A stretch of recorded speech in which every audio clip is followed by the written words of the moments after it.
इंसान है आप, जो मेरी शादी इतने घटिया इंसान से करवाने जा रहे थे आप। अगर मैं हवार हूं ना तो तुम मेरे को दूध में धुली नहीं हो। आप ठीक कह रहे पापा, मुझे तो इससे अपनी सौतेली बहन कहते हुए भी शर्म आ रही है। तू और तेरा बच्चा मेरे हाथों से बचोगे नहीं। अगर किसी ने उस बच्चे को हाथ भी लगाया तो मुझसे बुरा कोई नहीं होगा।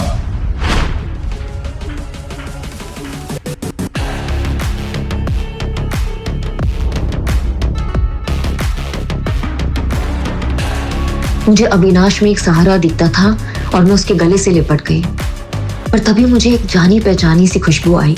ये उसका स्पेशल परफ्यूम है। पर जैसे मुझे इस खुशबू के बारे में याद आया, मेरे पैरों तले से जमीन ही निकल गई।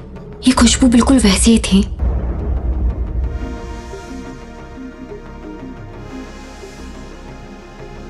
अव्या, क्या तुम मुझसे शादी करोगी अभी इसी वक्त?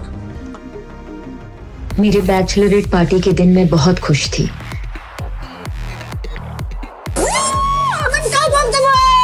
तो एक सेलिब्रेशन तो बनता है बेटा। पर शादी के एक दिन पहले मेरे साथ ऐसा घिनौना हादसा हुआ जिसे बताने में भी मुझे शर्म आती है।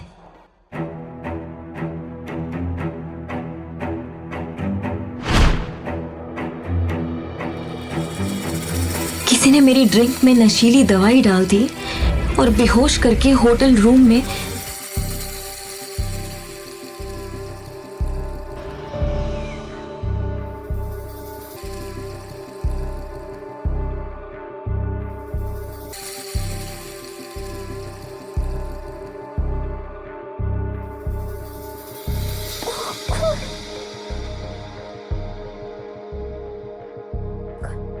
मैं ऋषि के साथ यहाँ।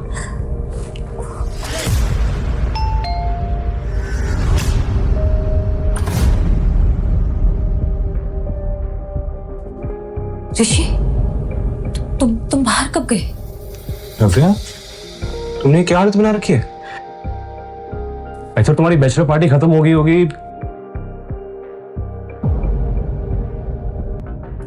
ऋषि, डोंट यू डेयर, अपनी जुबान से मेरा नाम भी मत लेना। ये बिस्तर, ये कपड़े, ये टाई और दारू के नशे में तुम्हारी सारी असलियत सामने आ गई। 2 दिन में हमारी शादी है और तुम कल रात को किसी और के साथ। नहीं, अब तुम्हारे साथ शादी करने का कोई मतलब नहीं।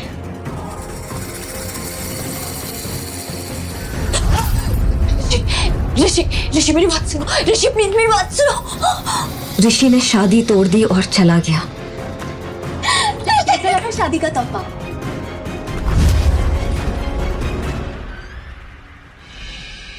तो हो गई, पर दूल्हा बदल गया। जो ड्रिंक मैंने कल रात पी थी उसमें नशीली दवाई उसी ने मिलाई थी। इतना बड़ा धोखा किया मेरे साथ कनिका।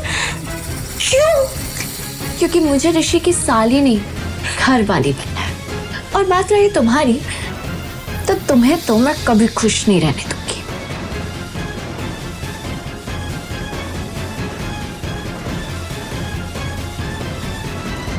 शर्म, मुझे शर्म आती है तुझे अपनी बेटी कहते हुए। पापा, ये सब कुछ कनिका ने किया है। कनिका ने मुझे फंसाया है। मैंने कुछ अभी के अभी निकल जाओ इस घर से। सेना परिवार से तुम्हारा अब कोई रिश्ता नहीं। कनिका ने अपना काम कर दिया था और पापा ने मेरी एक नहीं सुनी। पर मेरी सौतेली माँ ने मार मार कर मुझे घर से निकाल दिया। इस शहर में मेरे लिए कुछ नहीं बचा था और मैं अपनी मौसी के घर बैंगलोर चली गई। 9 महीने बाद मैंने एक बेटे को जन्म दिया। पर मेरी मुश्किलें यहां खत्म नहीं होने वाली थी। मेरे बेटे के पैदा होते ही उस पे हमला हुआ।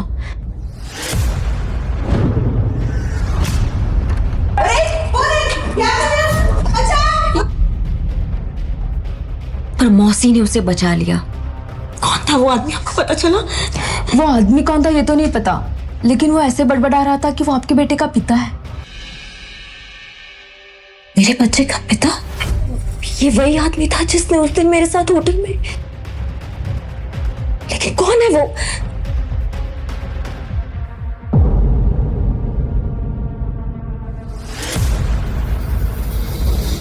धीरे धीरे समय बीतता गया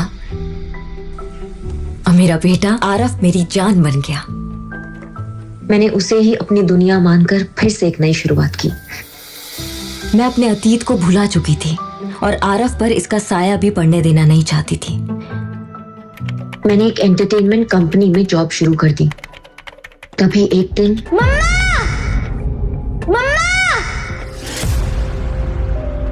जल्दी आओ। आरफ, आरफ, पापा मिल गए। देखो हम दोनों के हाथों में सेम ही निशान है। आरफ तुम। मैंने उस आदमी का चेहरा देखा और मैं जैसे खोई गई। उसकी आंखों को देखकर ऐसा लग रहा था कि जैसे उसका और मेरा कोई पुराना रिश्ता था। मम्मा यही मेरे पापा है ना? पापा को घर लेके जा रहे हैं। आरफ ये क्या बोल रहे हो तुम? तुम्हारे पापा नहीं है क्या? हमारे मैनेजर वहां आए और डांटते हुए बोले, आरफ को बाहर लेके जाओ, हमारी कंपनी के सीईओ अविनाश आहूजा के। आरफ प्लीज, वो तुम्हारे पापा नहीं है। Hello Navya, come to my cabin right now. Yes sir, yes sir. God, आरफ तुम मेरे केबिन में बैठो, मैं आती हूँ। वो तुम्हारा बेटा था? क्या तुमने बोला था उसको ये सब करने के लिए?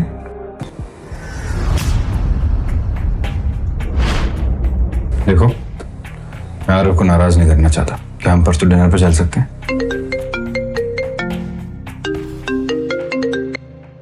मैं ये सोचकर बहुत खुश हो रही थी कि ये मेरी जिंदगी की एक नई शुरुआत है कि तभी मेरा फोन बजा और ऊपर पापा का नाम देखकर मेरे होश उड़ गए। 6 साल बाद पापा ने मुझे फोन किया था। पापा वो बहुत बीमार थे और बस आखिरी बार मुझे देखना चाहते थे। उसने अपने ऑफिस से छुट्टी ली और तुरंत वहां से निकल गई।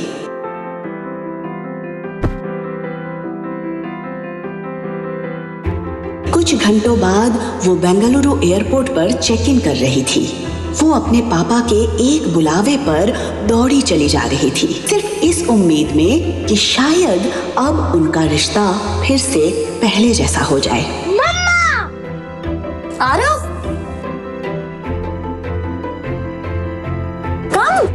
ये आवाज किसी और की नहीं बल्कि आरव की थी। आरव नव्या का बेटा था। उसके साथ अतीत में जो हुआ उसके बाद उसने अपना शहर तो छोड़ दिया था, लेकिन उस रात की याद उसकी जिंदगी से कभी दूर नहीं हुई थी। बेंगलुरु शिफ्ट होने के कुछ ही दिन बाद उसे पता चला कि वो प्रेग्नेंट है। मम्मा देखो हमारा फ्लाइट मिस हो गया। आरव वो हमारी फ्लाइट नहीं है, हमारी फ्लाइट 1 घंटे बाद है। और अगर मिस हो गया तो? और अगर मिस हो गया तो हम पैदल पैदल जाएंगे, ठीक है? बहुत ही प्यारा बच्चा है आपका। बहुत नॉटी भी। Thank you. आज उन्हें किस्मत ने फिर से सामने लाकर खड़ा कर दिया था। सॉरी।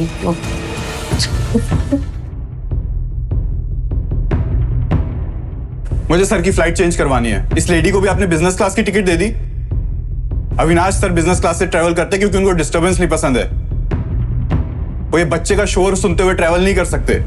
या तो आप इनकी क्लास चेंज करिए या अविनाश सर के लिए दूसरी फ्लाइट कीजिए। He just can't travel with kids. Excuse me, क्या कहना चाहते हैं आपके सर? शोर मचा रहा था मेरा बेटा। वो शोर नहीं मचा रहा था, वो मुझसे बात कर रहा था। रियली? शशांक, मैम को मेरी तरफ से एक हियरिंग चेकअप का एक पैकेज गिफ्ट करो। या तो इनके कान खराब हो गए हैं या इन्हें ऊंचा सुनने की आदत पड़ गई है। नव्या और अविनाश के बीच बहस भड़कती जा रही थी, लेकिन इन सब से अलग आरव का ध्यान तो कहीं और ही था। अविनाश एकटक आरव को देख रहा था। न जाने क्यों उसके मुंह से पापा शब्द सुनकर अविनाश को एक अजीब सी फीलिंग हो रही थी। तो मम्मा इज माय डैड। नहीं है वो तुम्हारे डैड, प्लीज ऐसे नहीं बोलते। बट मम्मा सी हम दोनों के हाथों में सेम निशान है। एक जैसा निशान देखकर अविनाश और नव्या भी हैरान रह गए। ऐसे सेम निशान होने से कोई किसी का पापा नहीं होता यार। सीरियसली, इनकी पूरी फैमिली फन। जहां अविनाश के दिल पर आरव की मासूमियत छप गई थी, वहीं नव्या ने तुरंत आरव के हाथ से अविनाश का हाथ छुड़ाया और उसे अपनी तरफ कर लिया। इनफ आरव, ऐसे किसी का भी पापा नहीं होते। बट मम्मा उसने आरव को इतने प्यार से पाला पोसा था कि आज तक उससे तेज आवाज में बात तक नहीं की थी, लेकिन आज सिचुएशन उसके हाथ से निकल गई थी। उसके हिसाब से पापा बोलकर ना सिर्फ आरव ने अविनाश को हंसने का मौका दिया था, बल्कि नव्या के वो 6 साल पुराने जख्म भी ताजा कर दिए थे। अविनाश को ऐसा लग रहा था कि नव्या की लाइफ में जो भी पर्सनल इश्यूज हैं, उसकी वजह से आरव के दिल पर बुरा असर पड़ रहा है, और ये बात उसे जरा भी अच्छी नहीं लग रही थी।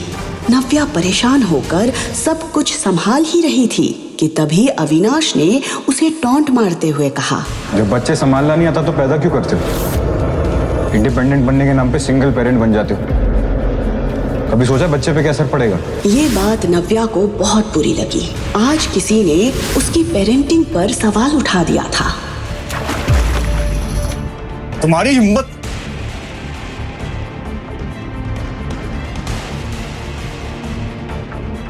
नव्या उसे घूर रही थी और वो नव्या को।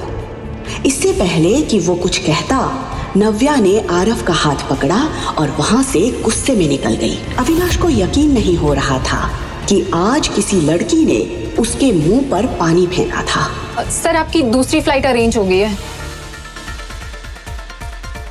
Let's go sir. उस लड़की की फिक्र मत कीजिए, उसे मैं देख लूंगा। मैं इसी फ्लाइट में जाऊंगा, इसी लड़की के साथ ट्रैवल करूंगा। पता नहीं सर क्या सोच रहे, क्या करने वाले सर।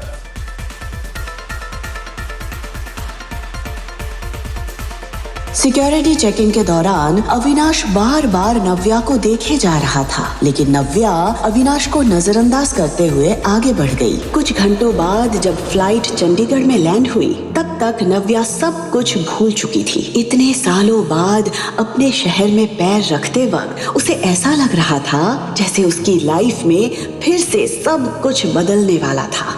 उसके अंदर एक खुशी थी अपने पापा से मिलने की। पापा आए होंगे ना मुझे लेने? मैसेज तो किया था मैंने उन्हें। सामने से ऋषि और कनिका उसी की तरफ बढ़ रहे थे। ऋषि कनिका के साथ? तो आगे तुम वापस। नव्या समझ गई थी कि कनिका ने वो सब कुछ हासिल कर लिया जो उसने चाहा था। ये लोग कौन है मम्मा? मम्मा? दीदी, ये तुम्हारा बेटा है? हाँ तो आपको कोई प्रॉब्लम? ओह, अब समझी। उस रात बाद तुम प्रेग्नेंट, और ये तुम्हारा बेटा है। कनिका ने ऋषि के लिए हर टूटी कड़ी को जोड़ दिया था। ऋषि को ये एहसास हो गया था कि आरव नव्या के धोखे की निशानी है। You cheat! तुम्हें शर्म नहीं आई इस बच्चे के साथ अपने घर आने पर? मैंने कोई चोरी नहीं की है। आरव मेरा बेटा है। देखा ऋषि, इसे इसकी गलती का बिल्कुल भी अफसोस नहीं। Leave it. इससे कोई भी सवाल करने का कोई मतलब नहीं है।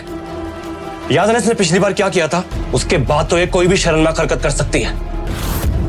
इस बच्चे को मेरी आंखों के सामने से ले जाओ, वरना नहीं, मम्मी से दूर रहो। तुम लोग बैठ रह जाओ और मेरी मम्मी से बात भी मत करना।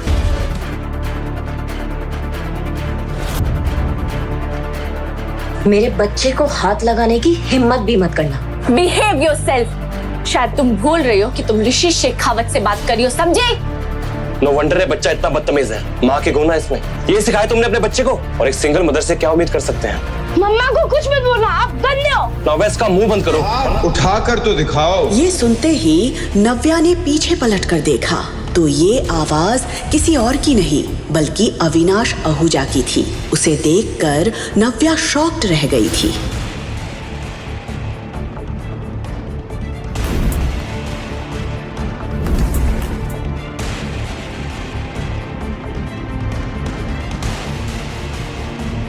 Darling, where were you? मैं तुम्हें कब से ढूंढ रहा था। ये सर को क्या हो गया है? ये दीदी को डार्लिंग क्यों बोल रहा है? Hey kiddo, how are you? पापा आप आ गए? Of course. मैं तुम्हारा कब से इंतजार कर रहा था। तुम लोग थक गए होगे ना? पहले लंच करोगे कि रेस्ट करोगे? नव्या पूरी तरह से ब्लैंक खड़ी थी। वो कभी अविनाश की तरफ देख रही थी तो कभी आरव के। वो मन ही मन सोच रही थी। ये क्या करने की कोशिश कर रहा है? तभी उसने कनिका और ऋषि की उड़ी हुई शक्लों की तरफ देखा। वो समझ गई थी कि अविनाश क्या करने की कोशिश कर रहा है। कहाँ थे तुम? मैं कब से तुम्हें ढूंढ रही थी। लेट्स गो हनी, अब लेट्स गो। उसके मुंह से ये सुनकर ऋषि का दिल जल रहा था। वो बार बार अविनाश की पर्सनालिटी और उसके पीछे खड़े असिस्टेंट और गार्ड्स की तरफ देख रहा था। ये देखने में तो बहुत रिच लग रहा है, पर इतना हैंडसम और रिच लड़का दीदी के साथ क्या कर रहा है? और ये बच्चा उसे पापा क्यों बोल रहा है? मुझे तो कुछ समझ नहीं आ रहा। ये लोग कौन है? तुम जानती हो? Not really. नव्या ने इतना कहकर एक ही पल में ऋषि और कनिका को उनकी जगह दिखा दी थी। Let's go. ऑफ कोर्स किडो। Shashank, yes sir. गाड़ी निकालो। Yes sir. असिस्टेंट, बॉडीगार्ड्स, ये नाव्या ने किससे शादी कर ली और हम लोगों को पता भी नहीं चला।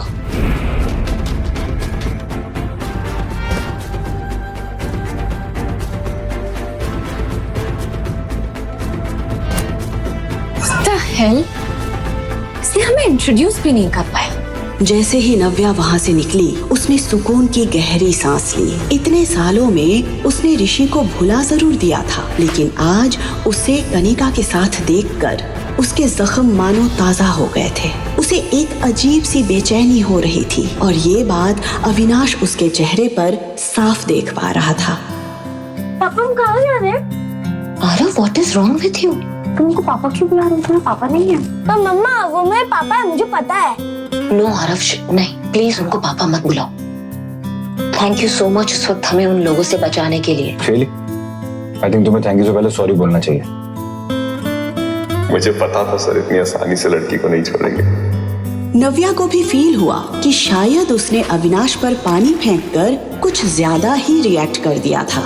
I know I was wrong. मुझे वैसे रिएक्ट नहीं करना चाहिए था। आपने मेरी पेरेंटिंग पे सवाल उठाया था, इसलिए मैं खुद को रोक नहीं पाई थी। पर फिर भी गलत थी मैं। आई am sorry, I am really sorry. पर अविनाश को देखकर लग रहा था जैसे उसे नव्या की बातों में जरा भी इंटरेस्ट नहीं था। Are you listening? मैं आप ही से बात कर रही हूँ। शशांक, गाड़ी साइड में रोक दो, हम यहीं से टैक्सी कर लेंगे। व्हाट? माय गॉड, कितना एटीट्यूड है। मैंने सोचा इन्होंने मेरी हेल्प की है तो मैं सॉरी बोल देती हूँ। मैंने कुछ ज्यादा सोच लिया। गाड़ी अभी रोकिए, अभी की अभी रोकिए गाड़ी।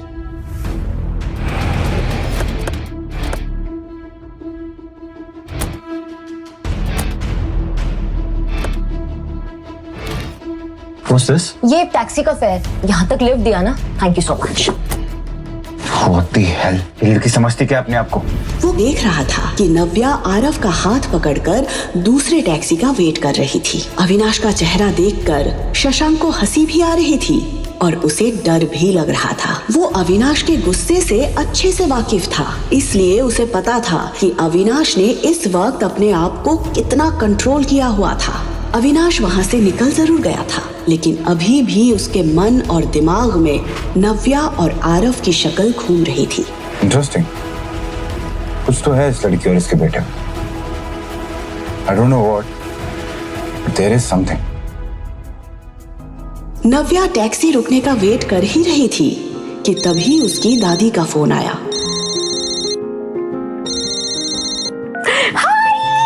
हाय बेटा नव्या, कैसी है तू बेटा? चंडीगढ़ में आपका स्वागत है। नव्या हमेशा से अपनी दादी के सबसे ज्यादा करीब रही थी। नव्या के घर से जाने के बाद शिखा और कनिका के बिहेवियर से परेशान होकर मीनू दादी ने भी कुछ साल पहले सिन्हा मैंशन छोड़ दिया था।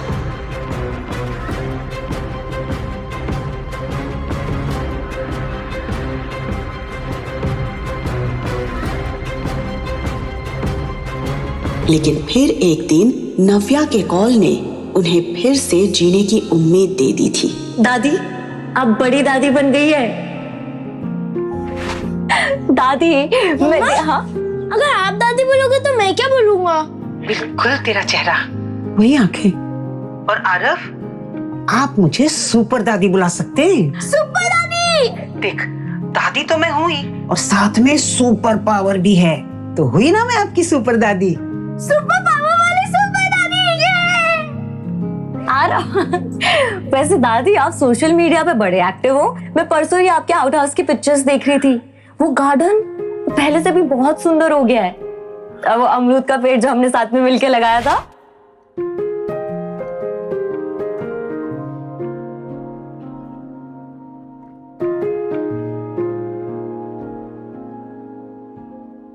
इतना सब कुछ अकेले आप कैसे कर लेती है दादी?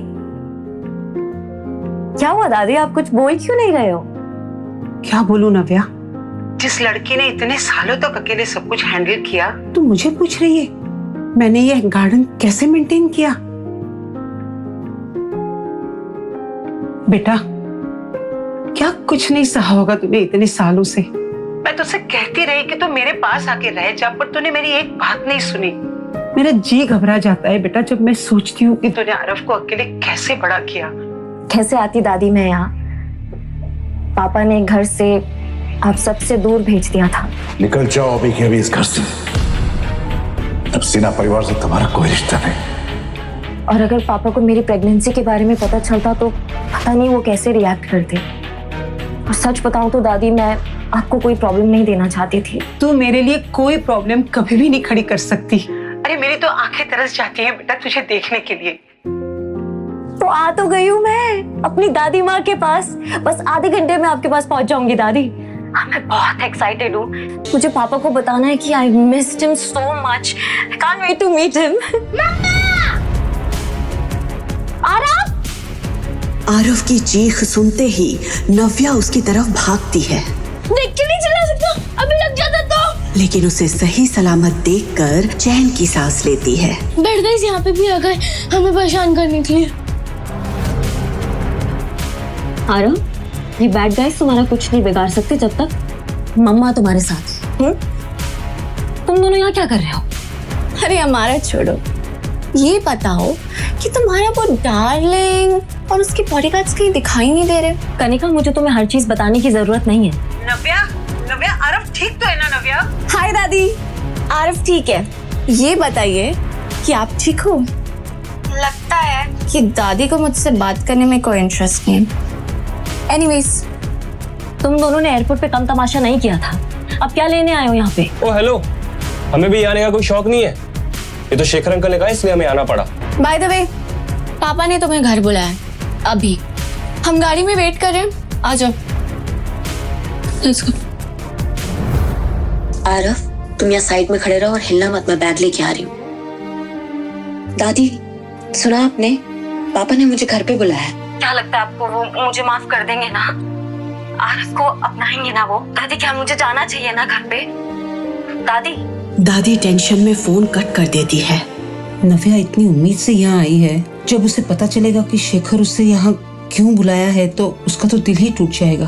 पर सच ज्यादा देर तक छुपेगा नहीं, इसलिए मुझे इसे सब कुछ बता देना चाहिए। तभी नव्या फिर से दादी को फोन करती है। हाँ नव्या बेटा। हाँ दादी, उस वक्त बेटा शेखर ने तुझे यहाँ बिखरे रिश्तों को जोड़ने के लिए नहीं बुलाया। उसने तो तुझे कनिका और ऋषि की सगाई के लिए यहाँ बुलाया है। मुझे पता है कि आपने कुछ भी नहीं किया है, क्योंकि जो कुछ भी किया है वो तो मैंने किया है। कल रात में जिस कमरे में तुम थी उस कमरे में ऋषि नहीं, कोई और था। और मैंने ये सब इसलिए किया क्योंकि अगर कोई ऋषि से शादी करेगा तो वो मैं होंगी। कुछ सेकंड्स के लिए नव्या इमोशनल जरूर हुई, लेकिन फिर उसने अपने आप को एक बार फिर समेट लिया। आखिर कनिका जीत ही गई। माफ कर दे मुझे मेरी बच्ची। मैं नहीं चाहती थी कि ये बात तुझे वहां जाकर पता चले, इसलिए मुझे तुझे बतानी पड़ी। देख बेटा, मैं जानती हूँ कि एक वक्त ऐसा था जब तू ऋषि से बेइंतहा प्यार करती थी।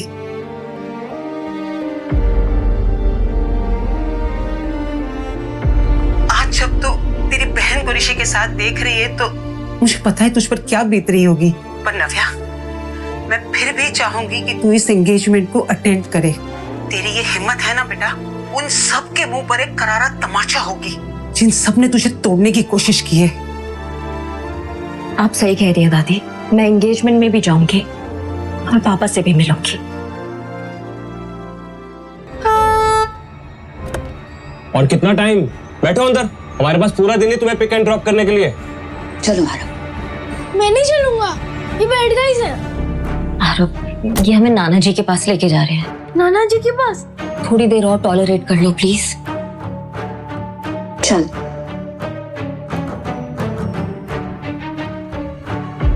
कुछ देर बाद जब गाड़ी सिन्हा पैराडाइज के सामने रुकी तो एक पल के लिए नव्या की सांसें थम गई। ये घर देखते ही उसे वो दिन याद आ गए। निकल जाओ अभी के अभी इस घर से। ऋषि और कनिका तो तेजी से उतरकर घर के अंदर चले गए थे, लेकिन इतने सालों बाद अपने ही घर के अंदर जाने के लिए नव्या के पैर कांप रहे थे। वो यहाँ आ तो गई थी, लेकिन उसे समझ नहीं आ रहा था कि वो इस घर के लोगों को फेस कैसे करेगी। तभी आरव नव्या का हाथ पकड़ता है और उसे हिम्मत देता है। आरव का एक्साइटेड चेहरा देखकर नव्या हिम्मत जुटाती है। वो आरव का हाथ पकड़कर धीरे धीरे घर के एंट्रेंस पर पहुंची, लेकिन जैसे ही वो घर के अंदर घुसती है कि तभी उसकी सौतेली माँ अपना झूठा नाटक शुरू कर देती है। अरे नव्या, सबसे पहले तुम मुंह मीठा करो। अरे आज तुम्हारी घर वापसी है, तुम्हारी बहन की सगाई के लिए।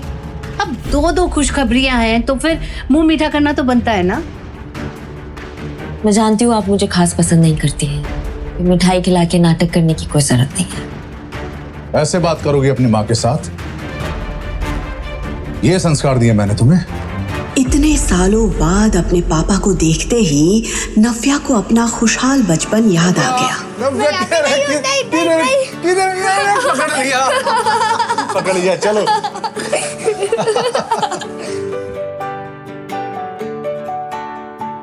लेकिन इसके बाद शेखर ने जो कहा वो सुनकर उसके होश उड़ गए। पापा, तुम्हें यहां से मैंने दूर भेजा था ताकि तुम्हें अपनी गलती का एहसास हो सके, ताकि तुम सॉरी फील करो, अपनी हरकतों पे शर्मिंदा हो सको, ताकि ये। पापा क्या कह रहे हैं यहाँ पे? आरव मेरा बेटा है। तो रखो अपने पास। इस औलाद को तुम्हारी मेरे पास लाने की हिम्मत कैसे हुई? पापा please stop it. You stop now. तुम्हें क्या लगा था कि तुम इस बच्चे को लेकर यहां पर आओगी और मेरा मन इसे देख के पिघल जाएगा?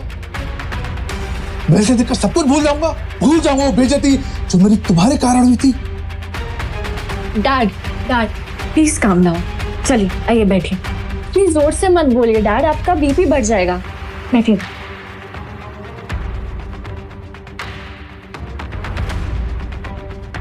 अब आएगा मजा। लीजिए पानी पीजिए। Calm down. After all he is your grandson.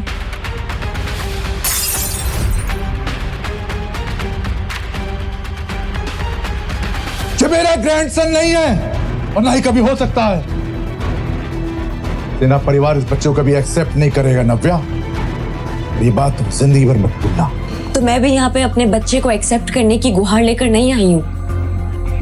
मैं यहाँ एंगेजमेंट अटेंड करने आई हूँ। वो अटेंड करूंगी और यहाँ से चली जाऊंगी। करो, बिल्कुल करो। इनफैक्ट मैंने तुम्हें बुलाया है एंगेजमेंट के लिए, लेकिन मेरी भी एक शर्त है। इस सगाई में केवल तुम वेलकम हो। ये बच्चा उस इवेंट में नहीं आ सकता और मैं तुम्हारी वजह से और बेइज्जती सहन नहीं कर सकता। तो ठीक है, ये एंगेजमेंट आप सबको ही मुबारक हो। कांग्रेचुलेशंस कनिका एंड ऋषि। नव्या अपने पापा से मिलने जरूर आई थी, पर उसे ये एहसास हो गया था कि अब उसे इस परिवार से दूर ही रहना चाहिए। ऋषि ने नव्या से उस रात के बारे में बात करनी शुरू कर दी। उसी का बच्चा है ना जो एयरपोर्ट पर आया था, या किसी और का? तुम्हें क्या फर्क पड़ता है अब इस बात से? तुम्हें पता भी है कि उस रात मेरे साथ क्या हुआ था? तुम्हें पता भी है कि मुझे किसने फंसाया था? बोलो क्या हुआ था उस रात? नव्या ने मन बना लिया था कि वो सारी सच्चाई ऋषि को बता देगी। बोलो नव्या। उस रात हे बेबी। ये आवाज सुनते ही नव्या ने खुद को सच बताने से रोक लिया। कनिका की चाल नव्या समझ चुकी थी। वो जानती थी कि कनिका ने ऋषि को अपने प्यार में अंधा कर दिया है, इसलिए वो चाहे कितनी बार भी सच बोलने की कोशिश कर ले, ऋषि उस पर कभी भरोसा नहीं करेगा। बिल्कुल सही टाइम पे आई हो कनिका, हमेशा की तरह। नव्या, तुम अपनी बहन से ऐसे कैसे बात कर सकती हो? वो आई है सही वक्त पर। जब तुम चली गई थी वही थी मेरे साथ। जो तुमने तोड़ दिया था उसी ने जोड़ा। तुम्हें उसे थैंक्स कहना चाहिए। करेक्ट, मुझे कनिका को थैंक्स बोलना चाहिए और मैं थैंक्स बोलूंगी। Thank you so much Kanika for everything. और अब मुझे नहीं लगता कि तुम्हें मुझसे कोई सवाल करना चाहिए। आप दोनों की सगाई हो रही है ना, तो आप दोनों खुश रहिए and please for God sake leave me alone. देखा इसका एटीट्यूड। बेबी छोड़ो ना, हम अपने एंगेजमेंट में ध्यान देते हैं ना। वैसे भी इनका ध्यान रखने के लिए पापा काफी है। उन्होंने डेफिनेटली इनके बारे में कुछ सोचा होगा, है ना?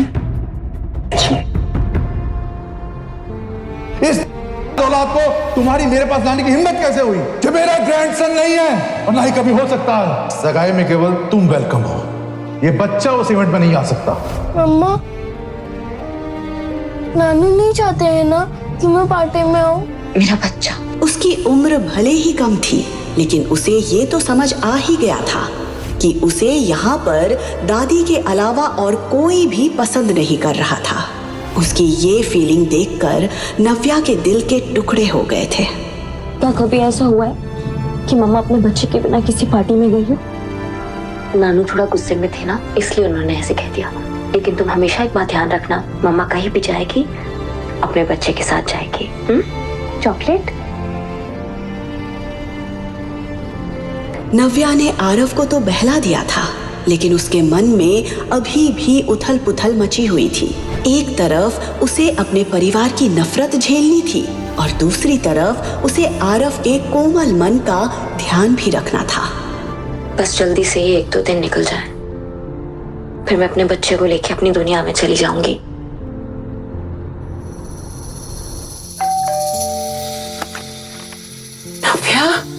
नव्या आरव को लेकर अपने दादी के घर पहुंची। दादी ने नव्या और आरव को ढेर सारा प्यार दिया, जो वो अपने पापा से एक्सपेक्ट कर रही थी।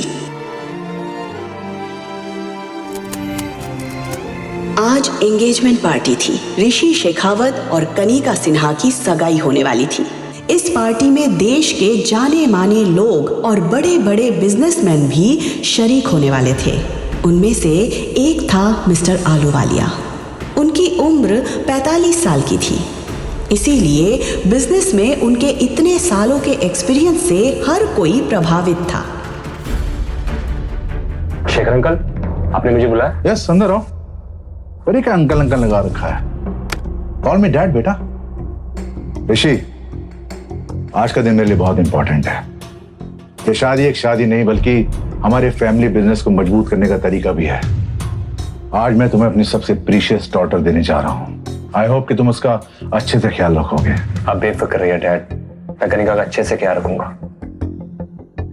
आज पार्टी में कुछ खास गेस्ट आने वाले हैं। मिस्टर आलूवालिया, उनसे मिलने कई लोग आएंगे। बड़ी मुश्किल से वो यहाँ आने के लिए राजी हुए हैं, और तुम तो जानते हो कि उनसे रिश्ता बनाने के लिए लोग बस एक मौका ढूंढते हैं, और आज की पार्टी में उन्हें ये मौका मिल जाएगा। ध्यान रहे, उन्हें किसी भी तरह की कोई दिक्कत नहीं होनी चाहिए। Sure dad. आज पार्टी में नव्या भी आने वाली है। आपको लगता है वो आएगी? आएगी, जरूर आएगी। मैंने उसे बुलाया है, वो मेरी बात टाल नहीं सकती। इनफैक्ट मेरे एक फोन कॉल पे वो भागते हुए चंडीगढ़ आ गई। वो पार्टी में जरूर आएगी, आई नो। आज वो कोई प्रॉब्लम ना क्रिएट करे। कनिका आज खुशी से फूली नहीं समा रही थी। उफ, सच ड्रीमी एंट्री। आई विश मेरे लिए भी कोई ऐसा ही अमीर राजकुमार आता। ऐसा राजकुमार पाने के लिए ना बड़ा चालाक बनना पड़ता है। क्या मतलब? अरे तुझे नहीं पता, ये राजकुमार इसकी बड़ी बहन का फियांसे था। इसने अपनी बहन को घर से भगाया और अब उसी के फियांसे से शादी कर रही है। अरे हाँ, सालों हो गए नव्या को देखे हुए। इस सिन्हा परिवार ने ना जाने कहाँ गायब कर दिया उसे। अरे मैंने तो सुना था 6 साल पहले नव्या और ऋषि की शादी होने वाली थी, फिर अचानक क्या हो गया? कहाँ चली गई? ये शिखा ने भी तो वैसा ही किया था। शादीशुदा मिस्टर सिन्हा को उनकी वाइफ से दूर करके खुद उनसे शादी कर ली थी। क्या पता इसकी बेटी कनिका ने भी बेचारी नव्या के साथ वैसा ही कुछ किया हो। आज अगर वो होती, इस कनिका की तरफ कोई देखता भी नहीं। उसकी पर्सनैलिटी के आगे कनिका कभी दिखाई नहीं दी, इसीलिए तो जलती है कनिका अपनी बड़ी बहन से। नव्या का तो और ही कुछ अलग है। मेहमानों के बीच कनिका और नव्या को लेकर कंपैरिजन की बातें हो रही थी। अरे मिस्टर सिन्हा, आपकी बड़ी बेटी दिखाई नहीं दे रही, कहाँ है वो? जहां तक मुझे याद है ये ऋषि शेखावत वही है ना जिसके साथ आपकी बड़ी बेटी की शादी होने वाली थी। ये बात जोर से उठते ही सन्नाटा छा गया था। मेहमानों के बीच हो रही बातों से शेखर का खून खौल रहा था कि तभी नव्या के आते ही सिन्हा परिवार के होश उड़ जाते हैं। शेखर के बार बार मना करने के बाद भी नव्या आरव को एंगेजमेंट पार्टी में लेकर आई थी। शेखर तिल मिलाकर नव्या की ओर जाता है। तुम यहाँ इस लड़के के साथ क्या कर रही हो? तुम जानबूझ के अपनी बहन की सगाई खराब बनाई हो ना? इस लड़के का नाम आरव है पापा, और आरव मेरा बेटा है। और वैसे भी पापा आपने मुझे बैंगलोर से सगाई अटेंड करने के लिए बुलाया ना, सो आई एम हियर। नव्या, मैंने तुमसे कहा था ये लड़का तुम्हारे साथ नहीं आ सकता। इसे अभी के अभी यहाँ से भेजो, वरना मैं इसका हाथ पकड़ के यहाँ से बाहर निकाल दूंगा। मेरे बेटे को कोई छू भी नहीं सकता है, और अगर आप नहीं चाहते कि हम यहाँ रहे तो मैं खुद यहाँ से चली जाती हूँ। दीदी, दीदी स्टॉप। दीदी तुम भी ना, तुम्हें तो पता है डैड गुस्से में तो 4 शब्द ज्यादा भी कह दिया तो तुम क्या सच में चली जाओगी? हाँ, वो क्या है ना दीदी, तुम्हें देख करके 6 साल पहले जो कुछ भी हुआ वो सब याद आ जाता है डैड को। ये सब कुछ कनिका ने किया है, कनिका ने मुझे फंसाया। चुप! एकदम चुप! अब एक शब्द और नहीं। देख रहे हो अपनी बेटी की हरकतें? एक तो शेखावत परिवार के सामने हमारी इतनी इंसल्ट करवाई, ऊपर से माफी मांगने की जगह मेरी बेटी को मारने चली है। निकल जाओ अभी के अभी इस घर से। अब सिन्हा परिवार से तुम्हारा कोई रिश्ता नहीं। पापा, मेरी सिर्फ एक ही बेटी है, कनिका। पता नहीं क्या कुछ नहीं सहा उन्होंने, थोड़ा गुस्सा है। तुम गुस्सा थोप दो ना। आज मेरी एंगेजमेंट है। I need your blessings. उसका चेहरा देखकर नव्या समझ गई थी कि वो क्या साबित करना चाहती थी। डैड, आप ही समझाइए ना दीदी को। मेरी बातों का तो जैसे असर ही नहीं होता इन पे। शेखर गुस्से में आरव की तरफ देख रहा था। फिर अचानक उसका ध्यान मिस्टर आलूवालिया पर गया। उसने अपने दिमाग को ठंडा किया। ठीक है, तुम रुक सकती हो, लेकिन एक किनारे चुपचाप खड़ी रहना। मैं नहीं चाहता तुम्हारा बेटा आरव यहाँ वहाँ घूमे और लोग उसे देख के 10 सवाल करें। क्या नव्या मान लेगी शेखर की बात? क्या चल रहा था शेखर के दिमाग में? क्या मिस्टर आलूवालिया के साथ मिलकर कोई और साजिश रचने वाला है शेखर नव्या के खिलाफ? मिस्टर आलूवालिया, ये मेरी बेटी नव्या है। अगर आप हाँ गए तो मैं अभी रिश्ता पक्का कर दूं। मिस्टर आलूवालिया, मुझे नहीं पता पापा ने आपसे क्या बात की है, but let me tell you one thing, मुझे आपसे शादी नहीं करनी है। अगर आपको ऐसा लग रहा है कि मैं एक सिंगल मदर हूँ या आरव मेरी वीकनेस है इसलिए मैं आपसे शादी कर लूंगी, तो आप बिल्कुल गलत सोच रहे हैं। आरव मेरी वीकनेस नहीं है, वो मेरी स्ट्रेंथ है, और उसकी परवरिश करने के लिए मुझे किसी की जरूरत नहीं है। जो ड्रिंक पापा ने मुझे ऑफर की थी उसमें नशे की गोली थी, जिसकी वजह से मैं बेहोश हो गई।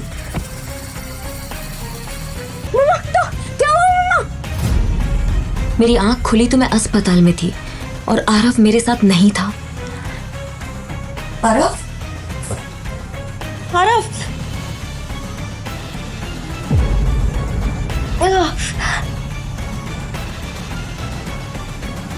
आरव? आरव? एक्सक्यूज मी, आपने मेरे बच्चे को देखा है क्या? छोड़ा।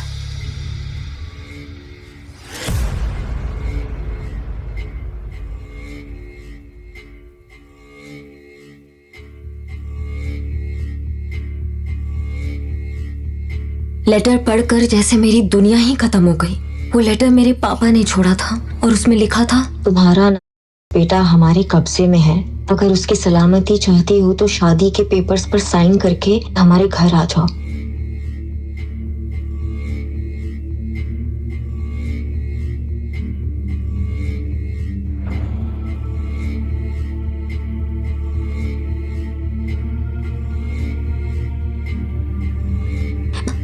मैंने हिम्मत जुटाई पर मैं इस शहर में किसी को नहीं जानती थी। तभी मुझे अविनाश आहूजा का ख्याल आया और मैंने उसको फोन किया। Hello hello. मैं नव्या बोल रही हूँ अविनाश जी, मुझे आपकी हेल्प की जरूरत है। मेरे बच्चे आरव, उसको किसने किडनैप कर लिया है, प्लीज मेरी हेल्प कीजिए, प्लीज प्लीज। नव्या, नव्या तुम बिल्कुल चिंता मत करो, और वो कुछ नहीं होगा। मैं अभी फ्लाइट लेकर रात तक वहां पहुंचता हूँ। Hello hello. मेरी आखिरी उम्मीद अविनाश भी इस वक्त इस शहर में नहीं था, पर मुझे किसी भी हाल में मेरे बेटे आरव को बचाना था।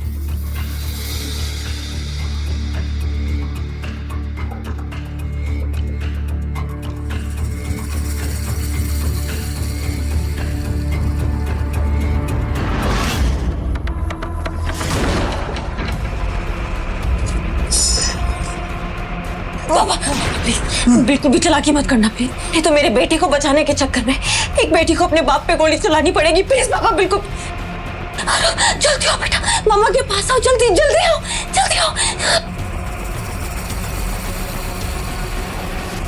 और कितना तड़पाओगी नव्या?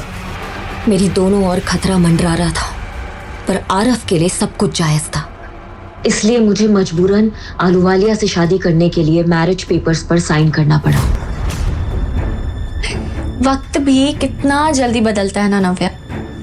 6 साल पहले तुम ऋषि के साथ थे और अब देखो तुम आलूवालिया के साथ।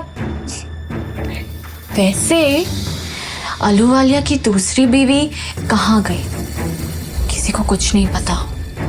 तुम जरा बच के रहना ना नव्या। तुम भी जरा बच के रहना करने का, क्योंकि ऋषि तुमसे शादी कर रहा है मेरी प्रॉपर्टी के लिए। कहीं उसको प्रॉपर्टी मिलने के बाद वो तुमको ना छोड़ दे। मेरी बात ध्यान से सुन लो, आलू वाले से शादी करने में ही हम सबकी भलाई है। चलो। नहीं पापा, चलो चलो।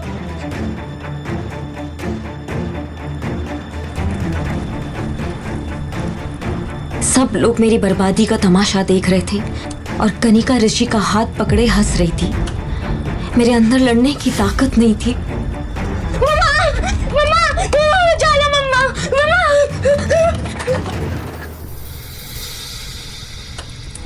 शादी के फेरे लेते हुए बस मुझे आलूवालिया की हंस भरी आंखें दिखाई दे रही थी।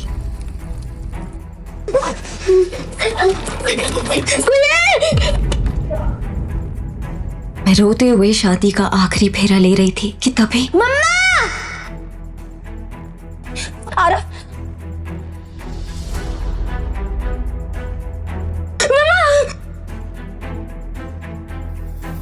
मम्मा!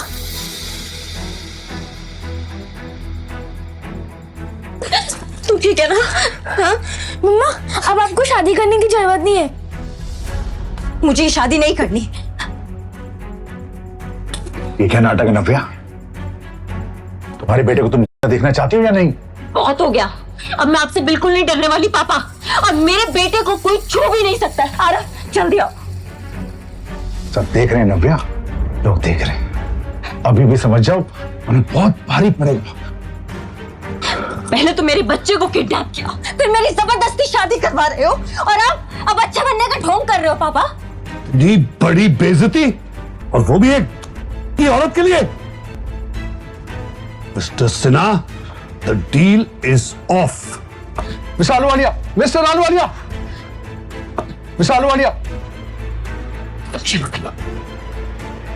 मेरा बाप हूं तेरा, मेरी जिंदगी बनाने जा रहा था। बाप नहीं, हैवान है आप, जो मेरी शादी इतने घटिया इंसान से करवाने जा रहे थे आप। अगर मैं हैवान हूं ना, तो तुम मेरे को दूध में धुली नहीं हो। अरे जिस बच्चे को तू अपना खून कह रही है ना, वो किसी साले छाप गुंडे की करतूत है। आप ठीक कह रहे हैं पापा, मुझे तो इससे अपनी सौतेली बहन कहते हुए भी शर्म आ रही है। इसके लिए आपने इतना अच्छा रिश्ता ढूंढा था, और इसके तेवर तो देखो। तू और तेरा बच्चा मेरे हाथों से बचोगे नहीं। अगर किसी ने उस बच्चे को हाथ भी लगाया तो मुझसे बुरा कोई नहीं होगा।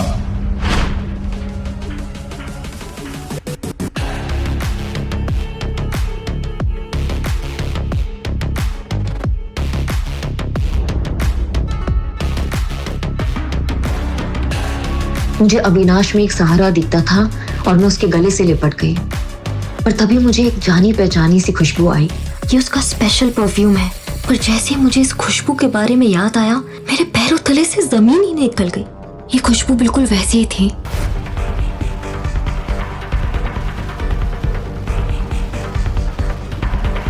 नव्या, क्या तुम मुझसे शादी करोगी अभी इसी वक्त? नव्या इससे पहले कि अविनाश के सवाल का जवाब देती, उसकी आंख खुली और उसने अपने आप को हॉस्पिटल में पाया। ये सब शायद दवाइयों का असर था जो उसे अजीब अजीब से सपने आ रहे थे। नव्या को समझ नहीं आ रहा था कि उसके साथ बीते दिनों क्या हुआ था। उसे कुछ अच्छे से याद नहीं आ रहा था। वो झट से उठकर बैठ गई और आवाज लगाई, आरव। पर उसने देखा कि उसके पास आरव नहीं था। उसके सामने शेखर मौजूद था, जो उसके होश में आने का इंतजार कर रहा था। आरव कहाँ है? नव्या ने सबसे पहला सवाल किया। होश आ गया तुम्हें? कैसा फील हो रहा है अब? शेखर ने दबी हुई आवाज में पूछा। ये सुनकर नव्या को इरिटेशन हो रही थी। मैं जानती हूँ कि आपको मेरी लाइफ, मेरी हेल्थ और मेरे बेटे से कोई मतलब नहीं है, इसलिए ये दिखावा बंद करिए और बताइए कि मेरा बेटा आरव कहाँ है। ये सुनकर शेखर के चेहरे पर गुस्से की बजाय हंसी थी। मैं सच में तुम्हारी तबीयत के बारे में पूछ रहा हूँ। मुझे मेरे सवाल का जवाब चाहिए। मेरा बेटा कहाँ है? नव्या कमजोर कदमों से बाहर की तरफ जाने लगी, लेकिन आरव कहीं दिखाई नहीं दे रहा था। नव्या तुरंत शेखर के पास आई और उसे घूरते हुए पूछा, मेरा बेटा कहाँ है? क्या किया है आप लोगों ने उसके साथ? ये सुनकर शेखर और जोर से हंसने लगा। क्या किया है? अरे वो हमारा ग्रैंडसन है, हम उसके साथ क्या करेंगे?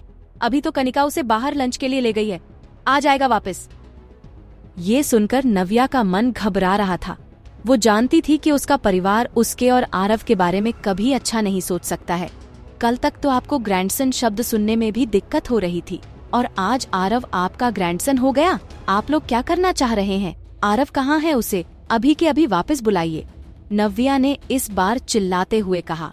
अरे शांत हो जाओ, आरव को मैं अभी के अभी वापस बुला लूंगा, लेकिन मेरी बस एक शर्त है। ये सुनकर नव्या अंदर तक हिल गई थी। उसने कभी भी नहीं सोचा था कि उसका अपना परिवार उसके बेटे का सौदा करेगा।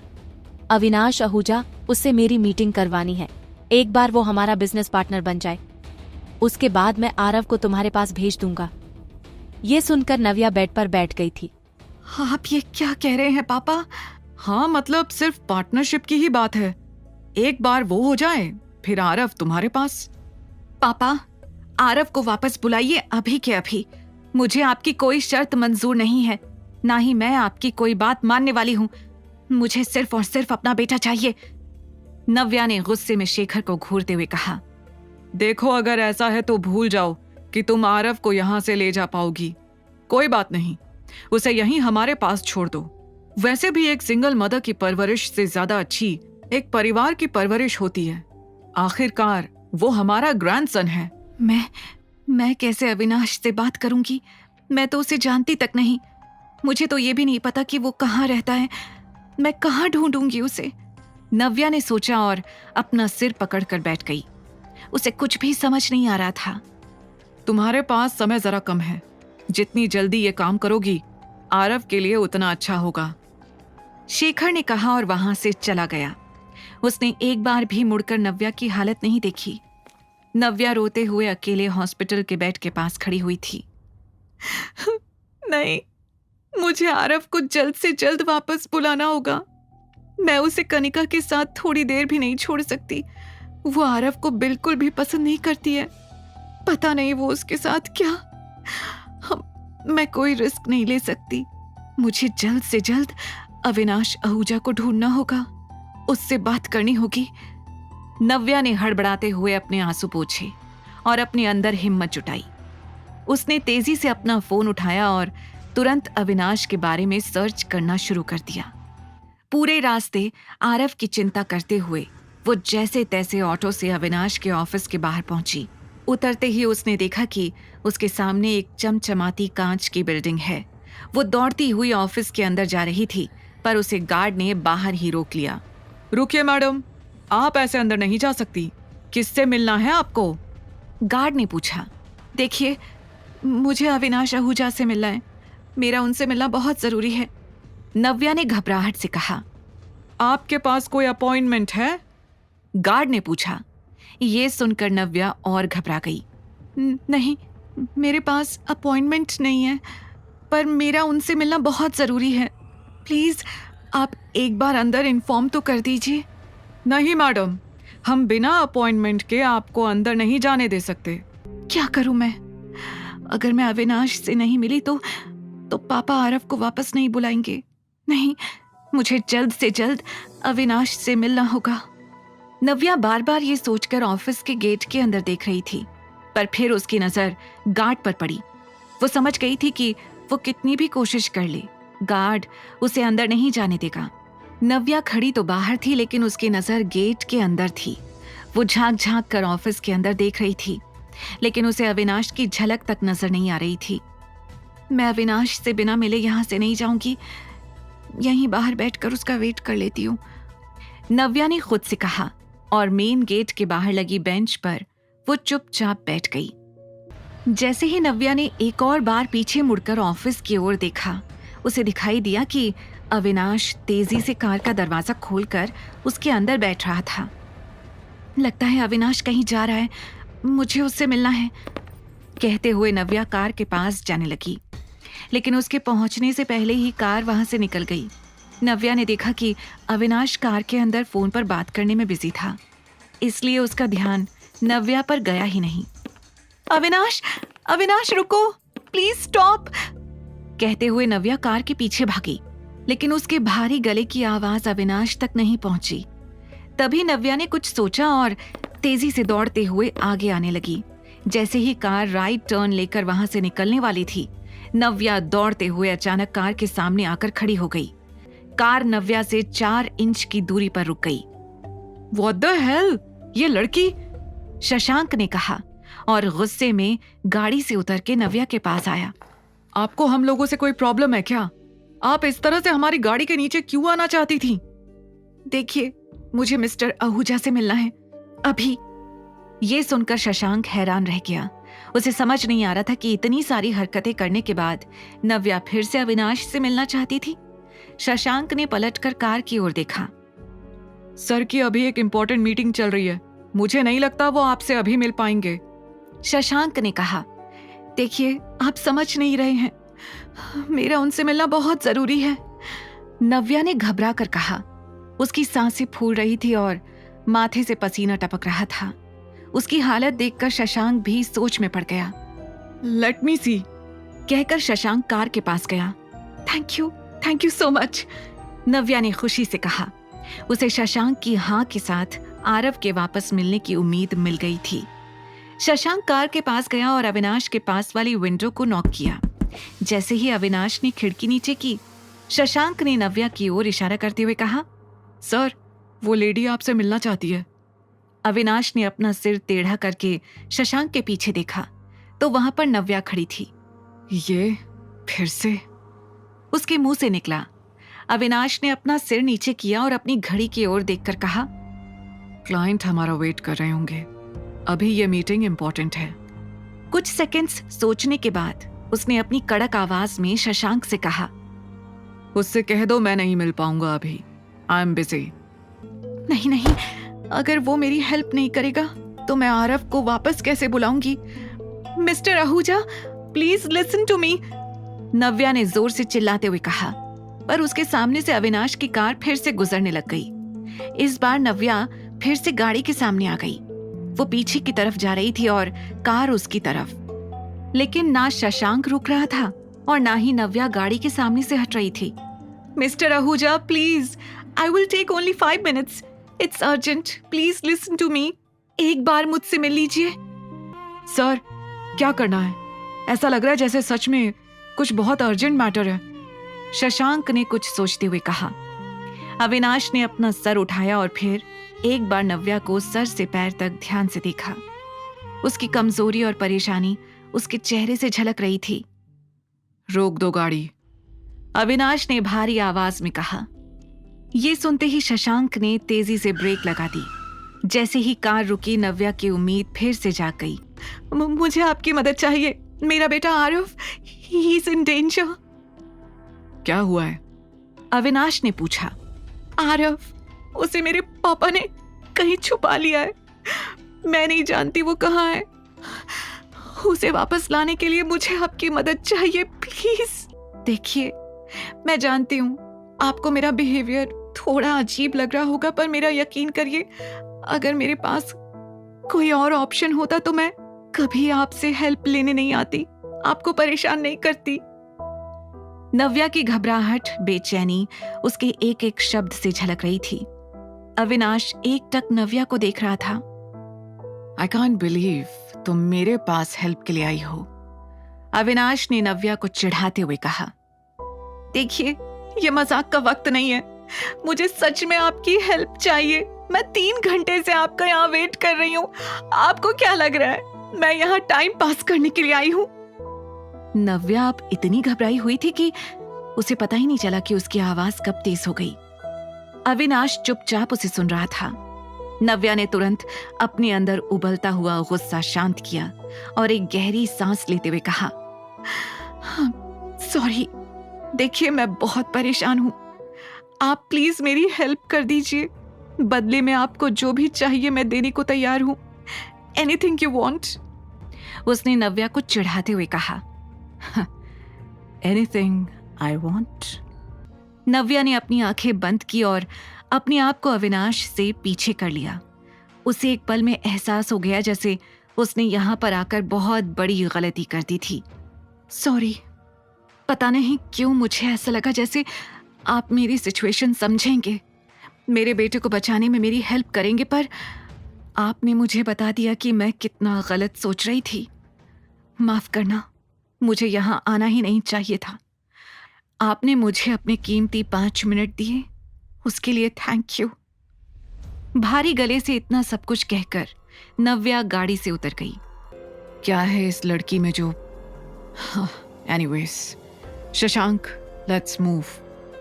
उसके इतना कहते ही शशांक ने गाड़ी स्टार्ट की और इस बार नव्या के सामने से वो लोग वहां से निकल गए। नव्या अब बिल्कुल अकेली थी। उसके पास मदद करने के लिए कोई भी नहीं था। अपने बेटे को बचाने के लिए मैं किसी और का इंतजार नहीं कर सकती, अब मुझे ही कुछ करना होगा। कुछ देर तक वो वहीं खड़ी होकर सोचती रही कि उसे कहाँ जाना चाहिए। फिर उसके दिमाग में एक आइडिया आया। पापा ने अगर आरव को छुपाया है तो हो सकता है कि आरव उनके घर में ही कहीं हो सकता है कि उसे किसी कमरे में छुपाया हो।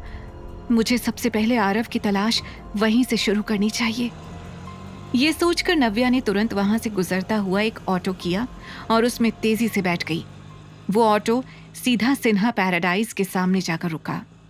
मैं मेन गेट से तो अंदर नहीं जा सकती, नव्या ने सोचा। फिर उसे वो रास्ता याद आया जिससे वो बचपन में कई बार जाया करती थी। ये सोचकर नव्या बाहर खड़े गार्ड से छुपते छुपाते पैराडाइज के पीछे वाले दरवाजे पर पहुंच गई। उसने पीछे वाले बगीचे से दबे पांव सिन्हा पैराडाइज के अंदर कदम रखा। लगता है कोई आ रहा है, किसी ने मुझे यहाँ देख लिया तो आरव के लिए मुसीबत हो जाएगी। सोचते हुए नव्या ने खुद को एक पेड़ के पीछे छुपा लिया। डर के कारण उसकी सांसें तेज थीं और तभी उसे कनिका की आवाज आई। I am so tired baby. तो आओ थोड़ा रेस्ट कर लो, ऋषि ने बड़े ही पोलाइट अंदाज में कहा। नव्या पेड़ के पीछे से छुपकर ऋषि और कनिका की बातें सुन रही थी। गुस्से से उसकी मुट्ठियां बंध गई थी। जो बातें आज ऋषि कनिका के साथ कर रहा था, ठीक वैसी ही बातें वो 6 साल पहले नव्या से किया करता था। ये सोचकर ही नव्या को इरिटेशन हो रही थी। उसे वो पल याद आ रहा था जब वो अपने प्यार की भीख मांग रही थी और ऋषि ने उस पर दिन का भर भी भरोसा नहीं किया। और वैसे भी रेस्ट करने का टाइम कहाँ है? डैड ने उस तूफानी बच्चे की जिम्मेदारी जो दे रखी है, वो वहाँ होटल में है। अगर वहाँ कोई भी प्रॉब्लम हुई तो पापा मुझे छोड़ेंगे नहीं। कनिका के मुंह से ये सुनकर अचानक नव्या अपने ख्यालों से बाहर आई। आरव के बारे में सुनते ही उसके कान खड़े हो गए थे। होटल में? किस होटल में? अगर कनिका यहाँ है तो आरव वहाँ किसके साथ है? नव्या के मन में ढेरों सवाल घूम रहे थे। नव्या अपने पापा से मिलने जरूर आई थी, पर उसे ये एहसास हो गया था कि अब उसे इस परिवार से दूर ही रहना चाहिए। ऋषि ने नव्या से उस रात के बारे में बात करनी शुरू कर दी, जिसके बाद नव्या गुस्से में सच कहने वाली थी। बोलो, क्या कहना चाहती हो तुम? तुम्हारे साथ गलत हुआ मतलब? क्या हुआ था उस रात? ऋषि ने बड़ी क्यूरियोसिटी से पूछा। उसकी आवाज और हाव भाव में एक अलग सी बेचैनी दिखाई और सुनाई दे रही थी। इससे पहले कि नव्या कुछ और कहती, पीछे से कनिका की रोमांटिक सी आवाज आई, बेबी तुम वहां क्या कर रहे हो? ये आवाज सुनते ही नव्या ने खुद को सच बताने से रोक लिया। कनिका का चेहरा देखकर नव्या को याद आ गया कि कैसे उसने ये सब कुछ ऋषि को हासिल करने के लिए किया था। कनिका ने आते ही ऋषि की बाहों में बाहें डाल ली और नव्या की ओर देखकर मुस्कुराने लगी। उसने एक ही पल में नव्या को ये एहसास दिला दिया था कि वो चाहे तो भी ऋषि को सच नहीं बता सकती। बिल्कुल सही वक्त पर आई हो कनिका, हमेशा की तरह, नव्या ने कनिका को टॉन्ट करते हुए कहा। ऋषि को कुछ समझ नहीं आ रहा था क्योंकि अभी भी उसे उसके सवालों का जवाब नहीं मिला था। नव्या, तुम अपनी ही बहन से ऐसे कैसे बात कर सकती हो? हाँ, वो आई है सही वक्त पर। जब तुम नहीं थी तब वो थी मेरे साथ। तुमने जो तोड़ दिया था ना, उसे जोड़ा है कनिका ने। तुम्हें थैंक्स कहना चाहिए उसे। Thanks, why not? Thank you Kanika, Navya ने टॉन्ट में हंसते हुए कहा। मुझे नहीं लगता कि अब तुम्हें मुझसे कोई भी सवाल करने चाहिए। तुम दोनों की सगाई होने वाली है ना। You guys enjoy please and just leave me alone. इतना कहकर नव्या गुस्से में वहां से निकल गई। देखा इसका एटीट्यूड। खैर छोड़ो हनी, हमें भी अपनी एंगेजमेंट पर ध्यान देना चाहिए। वैसे भी दीदी की चिंता करने के लिए डैड हैं। उन्होंने दीदी के बारे में कुछ सोच रखा है। ये कहकर कनिका धीरे से मुस्कुराने लगी। उधर नव्या कैब में बैठकर वापस दादी के घर के लिए निकल गई थी। उसे रह रहकर अपने पापा की बातें याद आ रही थी। नानू नहीं चाहते कि मैं पार्टी में आऊं? आरव ने उदास चेहरे के साथ नव्या को देखते हुए पूछा। उसकी उम्र भले ही कम थी, लेकिन उसे ये तो समझ आ ही गया था कि उसे यहाँ पर दादी के अलावा और कोई भी पसंद नहीं कर रहा था। उसकी ये फीलिंग देखकर नव्या के दिल के टुकड़े हो गए थे। उसने तुरंत आरव को साइड हक किया और प्यार से कहा, मेरा बच्चा, मम्मा आपके बिना किसी पार्टी में जा सकती है क्या? नानू थोड़े गुस्से में थे, इसलिए उन्होंने ऐसा बोल दिया, पर आपको डरने की जरूरत नहीं है। मम्मा जहां भी जाएगी आपको लेकर ही जाएगी। नव्या ने आरव को बहला तो दिया था, लेकिन उसके मन में अभी भी उथल पुथल मची हुई थी। एक तरफ उसे अपने परिवार की नफरत झेलनी थी, तो वहीं दूसरी तरफ उसे आरव के कोमल मन का ध्यान भी रखना था। आई विश ये 2 दिन शांति से बीत जाएं और इस एंगेजमेंट के बाद मैं आरव को लेकर वापस अपनी दुनिया में चली जाऊं, नव्या ने मन में कहा। वो बस इन दिनों के कटने का इंतजार कर रही थी। उसे नहीं पता था कि उसके परिवार ने उसे यहाँ इतनी आसानी से वापस जाने के लिए नहीं बुलाया था। उसे तो भनक भी नहीं थी कि शेखर ने उसके लिए क्या सोच रखा था। नव्या अपनी दादी के घर आराम से रह रही थी और देखते देखते पलक झपकते कब 2 दिन निकल गए उसे पता भी नहीं चला। आज एंगेजमेंट पार्टी थी। शहर के सबसे बड़े 5 star hotel the rising star में ऋषि शेखावत और कनिका सिन्हा की सगाई होने वाली थी। इस होटल का नाम ही ये बताने के लिए काफी था कि शेखावत और सिन्हा बिजनेस वर्ल्ड में किस ओहदे पर थे। यही नहीं, इस पार्टी में देश के जाने माने लोग और बड़े बड़े बिजनेसमैन भी शरीक होने वाले थे, जिनमें से एक थे मिस्टर अहलूवालिया। उनकी उम्र 45 साल थी, इसलिए बिजनेस में उनके इतने सालों के एक्सपीरियंस से हर कोई प्रभावित था। तैयार होने के बाद शेखर ने सबसे पहले ऋषि को अपने कमरे में बुलाया। शेखर अंकल, आपने बुलाया मुझे? ऋषि ने दरवाजे पर नॉक करते हुए कहा। यस, अंदर आओ। और ये अभी तक अंकल अंकल क्या लगा रखा है? Call me dad. शेखर ने मुस्कुराकर कहा। ये सुनकर ऋषि को जरा संकोच जरूर हो रहा था, पर फिर भी उसने हाँ में अपने सिर को हिला दिया। ऋषि, आज का दिन मेरे लिए बहुत इंपॉर्टेंट है। ये शादी सिर्फ शादी नहीं है, बल्कि हमारे फैमिली बिजनेस को मजबूत करने का एक तरीका भी है। मैं आज तुम्हें अपनी सबसे प्रेशियस डॉटर देने जा रहा हूं। आई होप तुम उसका अच्छे से ख्याल रखोगे। शेखर ने सीरियस आवाज में कहा। आप बेफिक्र रहिए डैड, मैं कनिका का पूरा ख्याल रखूंगा। ऋषि ने मुस्कुराकर जवाब दिया, आज पार्टी में हमारे कुछ खास गेस्ट्स आने वाले हैं। मिस्टर अहलूवालिया से मिलने कई लोग आएंगे पार्टी में आज। बड़ी मुश्किल से वो यहाँ आने के लिए राजी हुए हैं। तुम तो जानते ही हो, उनसे रिश्ते बनाने का लोग एक मौका ढूंढते हैं और आज कई लोग इस पार्टी को मौका बना देंगे। ध्यान रहे, उन्हें किसी भी तरह की कोई दिक्कत नहीं होनी चाहिए। शेखर ने कहा। ऋषि शेखर की हर एक बात अच्छे से समझ रहा था। तभी शेखर ने कुछ ऐसा कहा जिसे सुनकर ऋषि का मूड ही खराब हो गया। आज नव्या भी आने वाली है, शेखर ने कहा। आपको लगता है वो आएगी? ऋषि ने हैरानी से पूछा।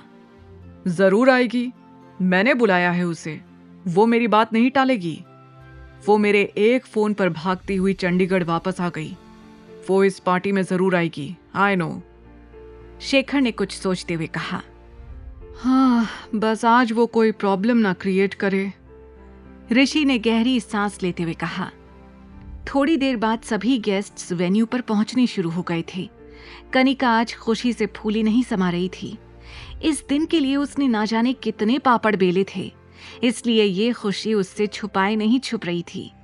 रेड कलर के गाउन में उसका फिगर शादीशुदा मिस्टर सिन्हा को उनकी वाइफ से दूर कर खुद उनसे शादी कर ली थी।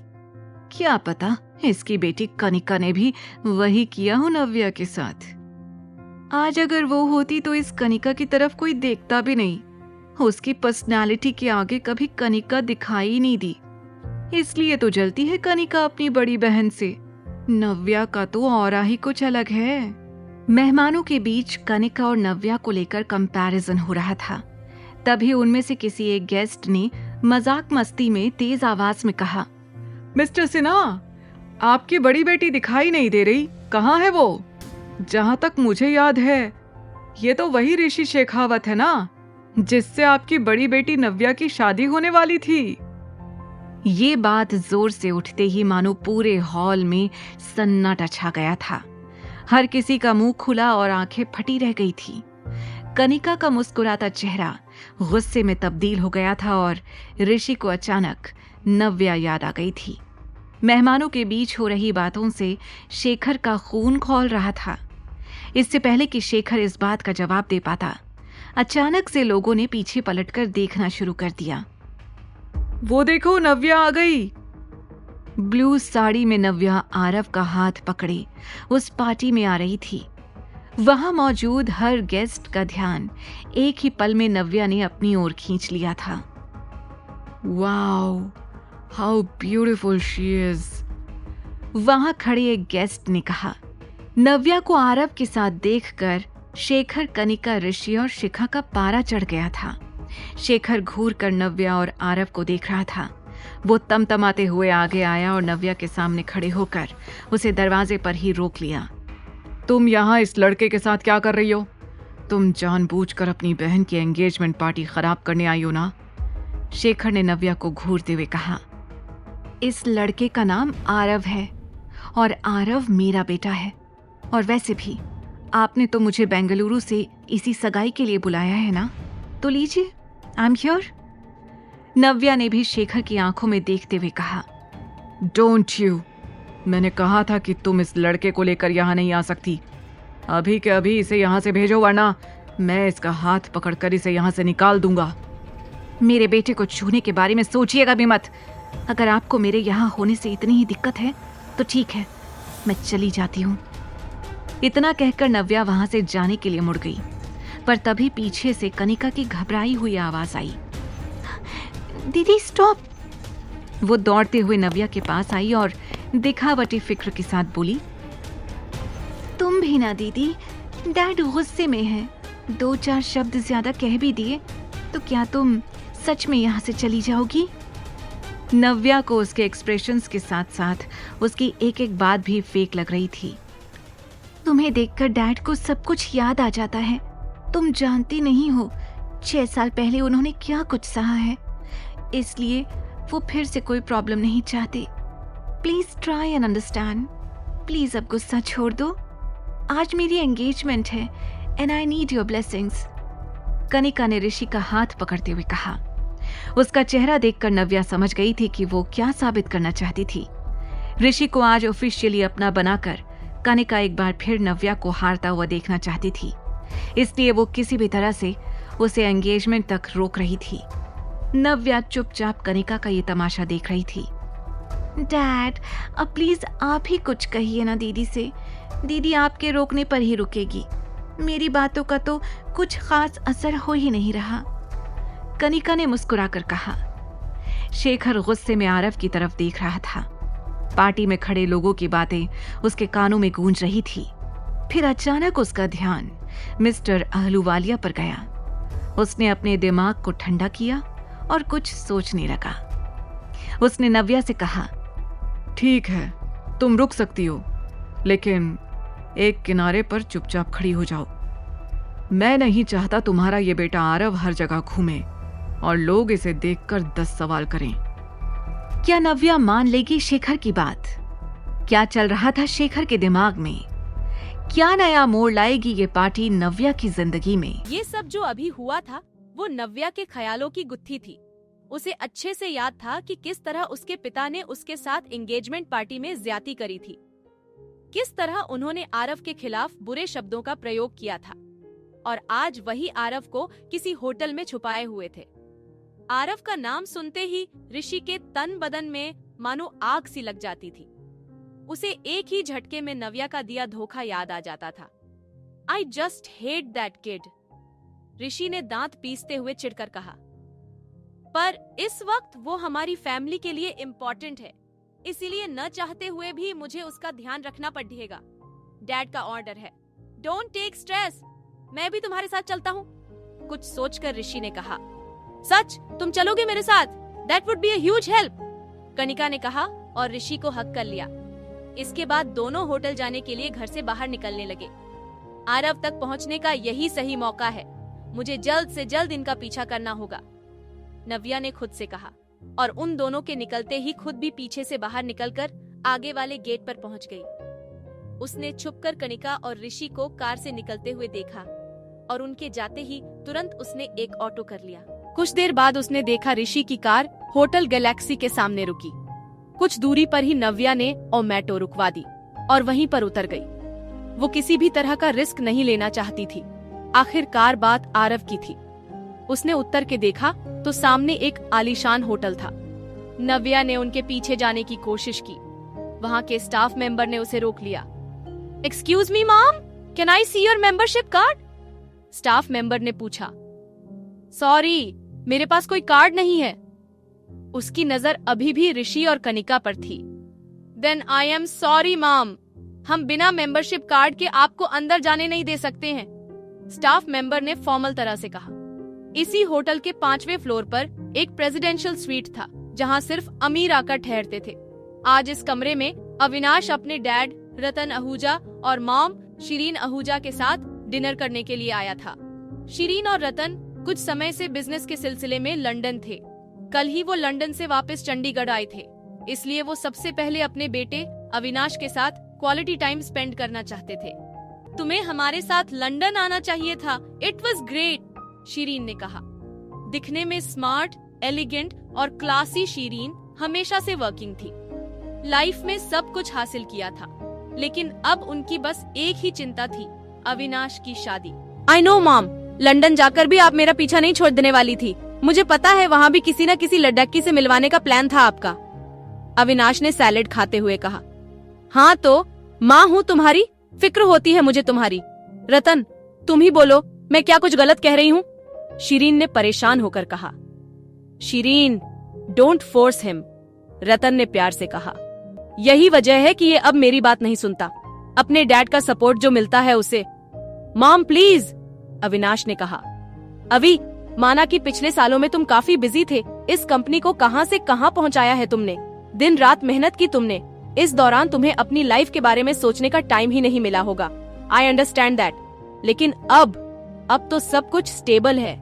तुम कंट्री के टॉप बिजनेसमैन में से एक हो, तुम्हारी एक अलग पहचान है। अब तुम्हें आगे के बारे में सोचना चाहिए, शिरीन ने अविनाश को समझाते हुए कहा। एक माँ होने के नाते शिरीन के भी वही अरमान थे जो हर माँ के होते हैं। शिरीन सही कह रही है, company is doing well now. अब तुम्हें अपनी शादी के बारे में सोचना चाहिए। मुझे तो समझ नहीं आता कि अभी तक तुम्हारी कोई गर्लफ्रेंड कैसे नहीं बनी। ये सुनकर अविनाश ने इरिटेट होकर कहा, डैड, मैं शादी करने से मना नहीं कर रहा हूँ, लेकिन मैं ये सिर्फ करने के लिए नहीं करना चाहता। There has to be emotions। Avinash ये कह ही रहा था कि तभी उसकी नजर विंडो से बाहर गई। उसने स्वीट के बाहर जो देखा, उसने उसका ध्यान पूरी तरह से अपनी ओर खींच लिया था। ये यहाँ भी, उसने मन में सोचा। अविनाश साफ देख पा रहा था कि नव्या घबराई परेशान सी होटल के बाहर थी। उसी वक्त शीरीन का ध्यान अविनाश की तनी हुई आईब्राउज पर गया।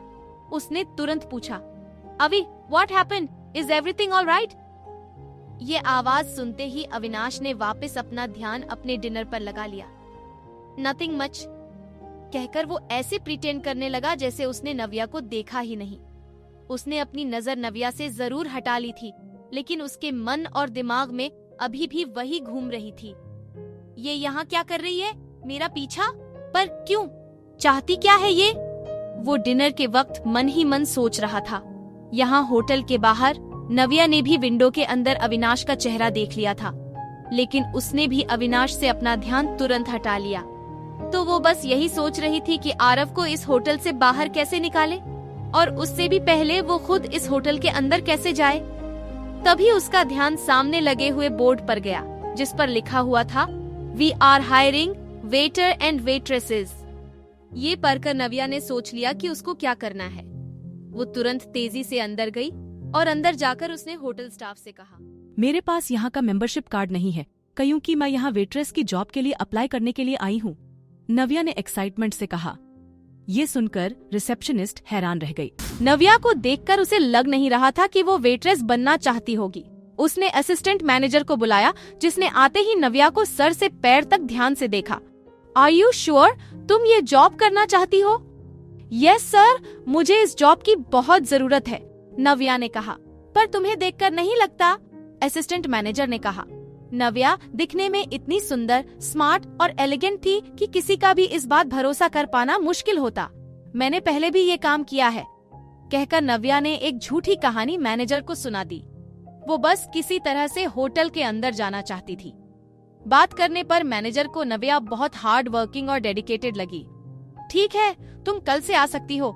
ये सुनकर इतनी खुश थी कि वो चाहकर भी अपनी एक्साइटमेंट छुपा नहीं पा रही थी। Thank you so much sir, क्या मैं आज इस होटल को अच्छे से देख सकती हूँ? मैं चाहती हूँ कि कल से मुझे यहाँ पर सब कुछ पता हो, ताकि मुझे काम करने में कोई प्रॉब्लम ना आए, नव्या ने कहा। मैनेजर ने आज तक किसी कैंडिडेट को वेटर बनने के लिए इतना एक्साइटेड नहीं देखा था। उसने तुरंत अपनी असिस्टेंट रितिका को बुलाया। रितिका, नव्या को हमारा होटल दिखा दो। रितिका और नव्या ने एक दूसरे को मुस्कुराकर देखा। दोनों वहाँ से होटल घूमने के लिए निकलने ही वाले थे कि तभी पीछे से मैनेजर ने आवाज लगाई, नव्या, ध्यान रहे, 5th फ्लोर पर हमारे बहुत खास गेस्ट हैं। एक बहुत रिच और पावरफुल फैमिली है, उन्हें किसी तरह का डिस्टर्बेंस नहीं होना चाहिए। नव्या ने हाँ में सर हिलाया और उसके बाद रितिका के साथ निकल गई। उसे तो बस किसी तरह से आरव तक पहुंचना था। रितिका नव्या को होटल का हर एक कोना दिखा रही थी, लेकिन उससे पहले नव्या ने भी रितिका की तरह होटल की यूनिफॉर्म पहन ली थी। रितिका अपने काम की पक्की थी, इसलिए वो जरा सी भी लापरवाही नहीं चाहती थी। हर एक फ्लोर पर जाकर रितिका नव्या को वहाँ के बारे में डिटेल में बता रही थी, पर नव्या की नजरें और ध्यान तो कहीं और ही था। उसे खोया हुआ देखकर रितिका ने पूछ ही लिया, Navya, are you all right? Nothing, I just wanted to ask कि सर्वेलेंस रूम कहाँ है? नव्या ने सीधे मुद्दे की बात की। ये सुनकर रितिका को अजीब लगा। क्यों? तुम सर्वेलेंस रूम क्यों जाना चाहती हो? बस ऐसे ही, होटल का हार्ट तो सर्वेलेंस रूम ही होता है ना। किसी भी तरह की इमरजेंसी में वहीं पर जाना पड़ता है, बस इसीलिए पूछा। रितिका ने मुस्कुराते हुए नव्या को सर्वेलेंस रूम का रास्ता भी बता दिया। थैंक यू, तुम मेरे लिए इतना सब कुछ कर रही हो, नव्या ने कहा। वी आर कॉलीग्स, ये तो मेरा काम है, रितिका ने कहा और फिर से नव्या को होटल दिखाने में बिजी हो गई। अब जब सर्वेलेंस रूम का पता चल गया था, तो नव्या होटल घूमकर अपना टाइम वेस्ट नहीं करना चाहती थी। उसने रितिका से वॉशरूम का बहाना किया और वहाँ से निकल गई। यहाँ अविनाश और उसकी फैमिली का डिनर पूरा हो चुका था। डिनर के बाद रतन और शीरीन घर निकल रहे थे। तुम भी हमारे साथ घर चलते, रतन ने कहा। डैड, मैंने कहा ना, एक इम्पोर्टेंट वीडियो कॉन्फ्रेंस है, मुझे यहीं से अटेंड करनी होगी। आप लोग निकल जाइए, मैं बाद में घर आ जाऊंगा, अविनाश ने कहा। जिसके बाद रतन और शीरीन वहां से निकल गए। अविनाश अपने ऑफिशियल गेटअप में आ चुका था, शर्ट टाई और सामने लैपटॉप। यहाँ नव्या वॉशरूम का बहाना करके सर्वेलेंस रूम ढूंढने निकल तो गई थी, लेकिन अभी तक उसे सर्वेलेंस रूम मिला नहीं था। वो रितिका के बताए हुए फ्लोर पर घूम रही थी, लेकिन उसे समझ नहीं आ रहा था कि रितिका ने किस डायरेक्शन में जाने के लिए कहा था। तभी अचानक नव्या एक लिफ्ट के सामने आ गई और लिफ्ट का दरवाजा खुल गया। दरवाजा खुलते ही नव्या ने देखा कि लिफ्ट के अंदर ऋषि और कनिका थे। नव्या घबराकर पलट गई। अगर इन लोगों ने मुझे देख लिया तो मैं आरव को कभी ढूंढ नहीं पाऊंगी। नो नो, मन ही मन सोचती हुई नव्या पीछे पलटी हुई थी। पर अच्छी बात ये थी कि उसने होटल की यूनिफॉर्म पहन रखी थी, इसीलिए ऋषि और कनिका उसके बगल से निकल गए, पर उसे पहचान नहीं पाए। उन लोगों के आगे जाते ही नव्या ने सुकून भरी गहरी सांस ली। ये 4th फ्लोर है। मैंने इन दोनों को नीचे तो नहीं देखा, मतलब ये ऊपर वाले किसी फ्लोर से आ रहे हैं। सोचते हुए नव्या तुरंत लिफ्ट के अंदर चली गई। 5th फ्लोर पर आते ही उसने 2 बॉडीगार्ड्स को देखा। ये गार्ड्स यहाँ पर? मैनेजर ने तो कहा था कि इस फ्लोर पर उनके गेस्ट रुके हुए हैं। नव्या सोच में पड़ गई। उसे याद आ रहा था कि मैनेजर ने उसे इस फ्लोर से दूर रहने के लिए कहा था, लेकिन वो छुपकर अभी भी गार्ड्स को देख रही थी। दोनों गार्ड्स एक रूम के बाहर खड़े थे, कभी उसके दाएं घूमते तो कभी बाएं, लेकिन थे वो उसी कमरे के आगे। कुछ तो है इस कमरे में, पर क्या? कहीं आरव इसी रूम में तो नहीं? नव्या के दिमाग में आया। अभी वो आरव को ढूंढने का एक भी मौका हाथ से नहीं जाने देना चाहती थी। उसे पहले तो मैनेजर की बात याद करके आगे जाने से डर लग रहा था, लेकिन फिर उसने सोचा, हो सकता है डैड ने ही यहाँ के मैनेजर से बात की हो और उनसे कहा हो कि किसी को भी इस फ्लोर पर आने मत दें। शायद डैड ने ही यहाँ पर गार्ड्स भी लगाए हों ताकि कोई आरव तक पहुंच ही ना पाए। मुझे एक बार तो इस कमरे के अंदर जाकर देखना ही होगा। अगले ही पल उसने डिसाइड किया कि वो कैसे भी करके उस कमरे के अंदर जाएगी। उसे भरोसा हो गया था कि आरव उसी कमरे के अंदर है, पर अगला सवाल ये था कि कैसे? इन 2 हट्टे कट्टे गार्ड्स के बीच से कैसे जा पाएगी वो उस रूम के अंदर? तभी उसे एक हाउसकीपिंग वाला नजर आया, जिसके हाथ में खाने की ट्रॉली थी और वो उसी कमरे की तरफ जा रहा था जहां गार्ड्स खड़े हुए थे। नव्या तेजी से उसके पास गई और उसने कहा, हाय, ये मुझे दे दो, मैं ले जाती हूँ इस रूम में। You look so tired. उसकी ये बात सुनकर हाउसकीपिंग स्टाफ मेंबर हैरान हो गया। उसने नव्या को पहले इस होटल में कभी नहीं देखा था। उसने सर से लेकर पैर तक उसे ध्यान से देखते हुए पूछा, तुम कौन हो? मैंने आज ही ज्वाइन किया है ये होटल, इसलिए शायद तुमने मुझे देखा ही नहीं होगा। वैसे भी इतना बड़ा होटल है और इतने सारे एम्प्लॉइज, लोग कैसे ही पहचानेंगे एक दूसरे को? नव्या ने हड़बड़ा कर कहा। उस स्टाफ मेंबर को नव्या की बातें थोड़ी अजीब लग रही थी, लेकिन नव्या की यूनिफॉर्म यही कह रही थी कि वो इसी होटल का स्टाफ है। इससे पहले कि वो नव्या पर शक करता, नव्या ने उसके हाथ से फूड ट्रॉली ले ली। ये मुझे दे दो, मैं हैंडल कर लूंगी, तुम ना जाकर रेस्ट करो। वैसे भी तुम्हारे चेहरे से ऐसा लग रहा है जैसे तुमने पिछले कुछ दिनों से ठीक से रेस्ट नहीं किया है, नव्या ने झूठ बोलते हुए कहा। उसके जाते ही नव्या ने गहरी सांस ली और गार्ड्स वाले रूम की तरफ बढ़ने लग गई। बस अब आरव मुझसे थोड़ी ही दूर है, एक बार मैं उसे देख लूं, फिर मुझे उसे यहां से ले जाने से कोई नहीं रुक सकता। मन में सोचती हुई नव्या गेट तक पहुंची तो वहां खड़े गार्ड्स उसे देखने लग गए। इससे पहले कि वो कुछ पूछते, नव्या ने कहा, डिनर। गार्ड्स ने उसकी यूनिफॉर्म और हाथ में ट्रॉली को देखकर उसे रूम में जाने दिया। जैसे ही वो रूम के अंदर गई, उसने एक बड़ा आलीशान खुशबूदार कमरा देखा जिसमें कोई भी नजर नहीं आ रहा था। आरव कहाँ है? नव्या ने धीरे से खुद से पूछा। उसने खाने की ट्रॉली वहीं पर छोड़ी और कमरे के हर एक कोने में आरव को ढूंढने लग गई, पर उसी वक्त उसे रियलाइज हो गया कि इस कमरे में कोई भी नहीं है। ये कैसे हो सकता है? जब ये कमरा खाली है तो बाहर खड़े वो गार्ड्स खाली कमरे की पहरेदारी कर रहे हैं। वो मन ही मन सोच रही थी। उसे लग रहा था कि कहीं ये भी आरव को छुपाने के लिए उसके डैड की तरफ से कोई चालाकी तो नहीं। तभी अचानक उसके कानों में पानी की आवाज आई। उसने पलट कर देखा तो उसके ठीक पीछे बाथरूम था, जिसका दरवाजा हल्का पारदर्शी था। उसने देखा कि एक लंबा और गोरा आदमी बाथरूम के अंदर शावर से नहा रहा था। ये नजारा देखते ही नव्या पीछे पलट गई। ओ तेरी, ये मैं कहाँ आ गई? ये तो किसी और का कमरा है। अंदर बाथरूम में जो नहा रहा था उसे बाहर हो रही हलचल की आवाज सुनाई दे गई थी। उसने तुरंत शावर बंद किया।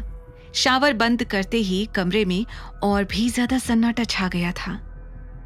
ये बाहर किस तरह की आवाज हो रही है? मेरे कमरे में कौन है? कहकर उस शख्स ने तुरंत अपनी टॉवल कमर पर लपेटी। यह नव्या तेजी से उठकर खड़ी हो गई थी और फिर से कमरे से बाहर भाग रही थी, लेकिन जल्दबाजी में एक बार फिर उसका पैर फिसल गया और वो दरवाजे से भिड़ गई। इस बार उसने खुद को गिरने से बचा लिया, लेकिन उसके पैर में चोट आ गई थी। मुझे निकलना होगा जल्द से जल्द।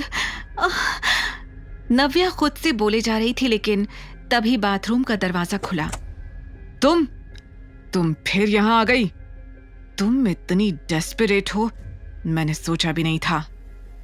ये आवाज नव्या को जानी पहचानी लग रही थी। उसने पलट कर देखा तो उसके पीछे टॉवल में अविनाश आहूजा खड़ा हुआ था। उसे फिर एक बार अपने सामने देखकर नव्या ने अपना सिर पकड़ लिया। ओह नो, पूरी दुनिया में मुझे इसी का कमरा मिला था अंदर आने के लिए। उसने खुद से इरिटेट होकर कहा। जिस तरह से अविनाश की नजरें उसे घूर रही थी, वो समझ गई थी कि अविनाश जरूर कुछ गलत ही समझ रहा होगा। नव्या ने एक गहरी सांस लेते हुए अंदर आकर कहा, what a coincidence. Yes, what a coincidence miss Navya. Avinash की आवाज में शक और गुस्सा दोनों सुनाई दे रहे थे। नव्या इस वक्त अपनी सफाई देना तो नहीं चाहती थी, लेकिन उसे पता था कि उससे यहां आकर एक बड़ी गलती हो गई थी। वो पूरी तरह से अविनाश की ओर देख भी नहीं पा रही थी। टॉवल में उसे देखकर वो बार बार हेजिटेशन से अपनी नजरें नीचे कर ले रही थी। देखिए मिस्टर आहूजा, अगर मैं आपसे कहूं कि मेरा यहाँ इस तरह से कमरे में आना सिर्फ एक एक्सीडेंट था, तो क्या आप मेरा यकीन करेंगे? नव्या ने घबराई हुई हालत में कहा। यह सुनकर अविनाश को हंसी आ गई। वो धीरे धीरे नव्या के पास आया और उसके कानों के पास आकर गहरी सांस में कहा, हाँ, तुम्हें सच में लगता है मैं तुम्हारा यकीन करूंगा? रियली? मैं तो यहां सिर्फ अपने बेटे को ढूंढने के लिए आई थी। बाहर खड़े गार्ड्स को देखकर मुझे लगा कि वो यहां इस कमरे में है। आई एम सो सॉरी, नव्या ने घबरा कर कहा। वो बस किसी तरह से अब इस कमरे से निकलना चाहती थी, पर अविनाश को उसकी बातें मजाक से कम नहीं लग रही थी। हाँ, अभी भी अपने बेटे को यूज कर रही हो। Don't you have any shame? अगर मेरे करीब ही आना चाहती थी तो पहले कह देती। आप गलत समझ रहे हैं। मैं आपके पीछे क्यों आऊंगी? मुझे सिर्फ अपना बेटा चाहिए। प्लीज मुझे यहां से जाने दीजिए। मुझे आरव को ढूंढना है, उसने घबरा कर कहा और अपने आप को अविनाश से दूर करने की कोशिश की, लेकिन उससे पहले ही अविनाश ने उसके हाथ को मरोड़कर पीछे कर दिया। देखिए मिस्टर, मैं इस कमरे में गलती से आ गई और इसके लिए मैंने आपको सॉरी भी कह दिया है। अब इसके आगे आप क्या सोचते हैं और क्या नहीं, मुझे इससे कोई फर्क नहीं पड़ता है। इतना कहकर नव्या ने इस बार अपने दोनों हाथों की ताकत से अविनाश को जोर से पीछे की ओर धक्का दिया और खुद से दूर कर दिया। अविनाश के पीछे हटते ही नव्या ने रूम का दरवाजा खोला और बाहर निकल गई। अविनाश उसे घूर कर देख रहा था। अंदर ही अंदर उसके गुस्से का उबाल और बढ़ता जा रहा था। ये तुमने ठीक नहीं किया मिस नव्या। उसने तुरंत अपने कपड़े पहने और बाहर निकल गया। बाहर खड़े गार्ड्स ने अविनाश को देखते ही उसे ग्रीट किया। तुम लोगों ने एक लड़की को यहां से निकलते हुए देखा? अविनाश ने कड़ी आवाज में पूछा। हाँ सर, वो यूनिफॉर्म में। एक गार्ड ने झट से कहा। हाँ वही। किस तरफ गई है वो? सर वो तो सामने लिफ्ट की ओर गई थी। तो जाओ ढूंढो उसे। फाइंड दैट गर्ल नाउ, चिल्लाते हुए अविनाश ने कहा और अपने गार्ड्स को नव्या के पीछे भेज दिया। यहां नव्या ने लिफ्ट के ठीक बगल वाली सीढ़ी ली और भागते हुए नीचे वाले फ्लोर पर आ गई। जैसे ही उसने देखा कि अब उसके पास कोई नहीं है और वो पूरी तरह से सेफ है, उसने अपना सिर पीछे दीवार की ओर टिकाया और गहरी सांस लेने लगी। मैं कहाँ फंस गई थी? आरव अगर उस कमरे में नहीं था तो कहाँ होगा? कहाँ ढूंढूंगी मैं उसे इतने बड़े होटल में? कैसे मिलेगा Aarav? Please somebody help me. Navya गहरी सांस लेकर बोल रही थी। उसकी धड़कनें तेज थीं और आंखें नम। तभी सामने से एक आवाज आई, हे नव्या। नव्या ने घबराकर अपनी आंखें खोली तो देखा कि उसके सामने रितिका खड़ी हुई थी। रितिका को देखकर वो और भी ज्यादा डर गई। उसे समझ नहीं आ रहा था कि वो उसके सवालों का क्या जवाब देगी। तुम कहाँ गायब हो गई थी? I was searching for you everywhere. Navya को पता था कि रितिका जरूर उससे ये सवाल पूछेगी। नव्या ने कुछ सोचा और कहा, वो मैं वॉशरूम गई और उसके बाद रास्ता ही भूल गई। इतना बड़ा होटल है, सारे फ्लोर्स एक जैसे, मैं बहुत कंफ्यूज हो गई थी। नव्या, इसीलिए तो मैंने तुम्हें साथ रहने के लिए कहा था। एनीवेज, अब तुम इधर उधर मत जाना और मेरे साथ ही रहना। याद है ना मैनेजर सर ने क्या कहा था? प्रेसिडेंशियल स्वीट में हमारे सबसे ज्यादा खास गेस्ट हैं। अगर उन्हें किसी भी तरह का डिस्टर्बेंस हुआ तो सर किसी को नहीं छोड़ेंगे। आज ही तुमने ज्वाइन किया है, आज ही वापस जाना चाहती हो क्या? रितिका ने नव्या को समझाया। अब मैं रितिका को कैसे बताऊं कि मैं उसी खास मेहमान के कमरे से आ रही हूं? नव्या घबराई हुई मन ही मन सोच रही थी। कहाँ खो गई? चलें बाकी का होटल देखने, रितिका ने कहा और आगे की ओर चलने लग गई। मैं ज्यादा देर तक रितिका के साथ नहीं रह सकती। इसकी ड्यूटी खत्म होने के बाद मुझे भी यहां से जाना पड़ेगा, पर उससे पहले मुझे आरव को ढूंढना है। नव्या खुद से बोलते हुए रितिका के साथ आगे बढ़ती जा रही थी। उधर अविनाश के बॉडीगार्ड्स नव्या के बारे में पता लगाकर वापस अविनाश के पास दौड़ते हुए आ गए।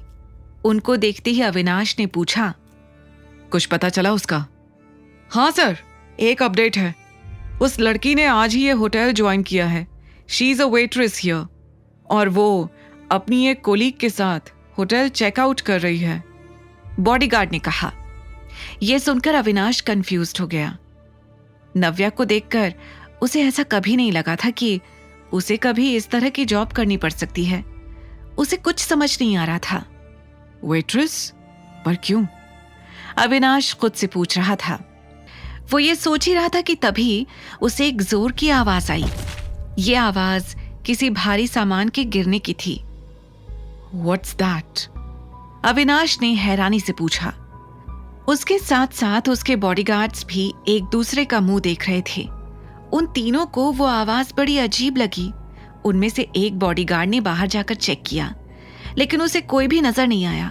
वो अंदर आकर ये बात अविनाश को बताने ही वाला था कि तभी एक और आवाज आई।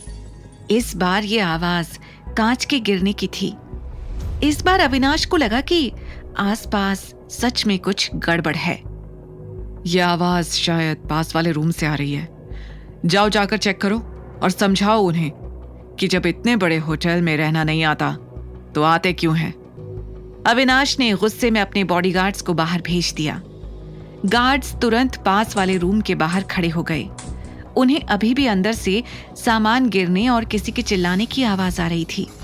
उन दोनों ने एक दूसरे को देखा और फिर डोर बेल बजा दी। बेल की आवाज सुनते ही अंदर एक आदमी ने डोर के फिश आई से झांक कर देखा। बाहर हट्टे कट्टे बॉडीगार्ड्स को देखकर वो डर गया। उसने तुरंत अंदर से चिल्लाते हुए कहा, क्या है? बाहर कौन है? अंदर क्या कर रहे हो? ये आवाजें कैसी हैं? तुम्हें पता भी है तुम्हारे बगल वाले रूम में कौन रह रहा है? शांति से रहो और दूसरों को भी रहने दो। अविनाश के गार्ड्स ने अंदर वाले आदमी को जोर से डांटते हुए कहा। जैसे ही गार्ड्स वापस अविनाश के कमरे की ओर जाने लगे, उन्हें एक बच्चे की आवाज आई। छोड़ो मुझे, जाने दो मुझे। मेरे पापा आकर तुम लोगों को बहुत मारेंगे। मेरे पापा बहुत पावरफुल हैं। बच्चे की आवाज इतनी तेज थी कि इस बार अविनाश को भी सुनाई दी गई थी। इससे पहले कि बॉडीगार्ड्स अंदर जाते, अविनाश कमरे से बाहर आ गया। उसने घबराई हुई आवाज में पूछा, ये आवाज तो जानी पहचानी सी लग रही है। कहां से आ रही है ये आवाज? सर, इस कमरे से। हमने समझाया इन्हें, लेकिन ये चुप होने का नाम ही नहीं ले रहे हैं, बॉडीगार्ड्स ने डरते हुए कहा। ये सुनते ही अविनाश के दिमाग की घंटी बजने लगी। उसे नव्या की बात याद आ गई जब उसने कहा था कि आरव गायब है। वो बिना और कुछ सोचे बगल वाले रूम के बाहर आ गया और जोर से नॉक करने लगा।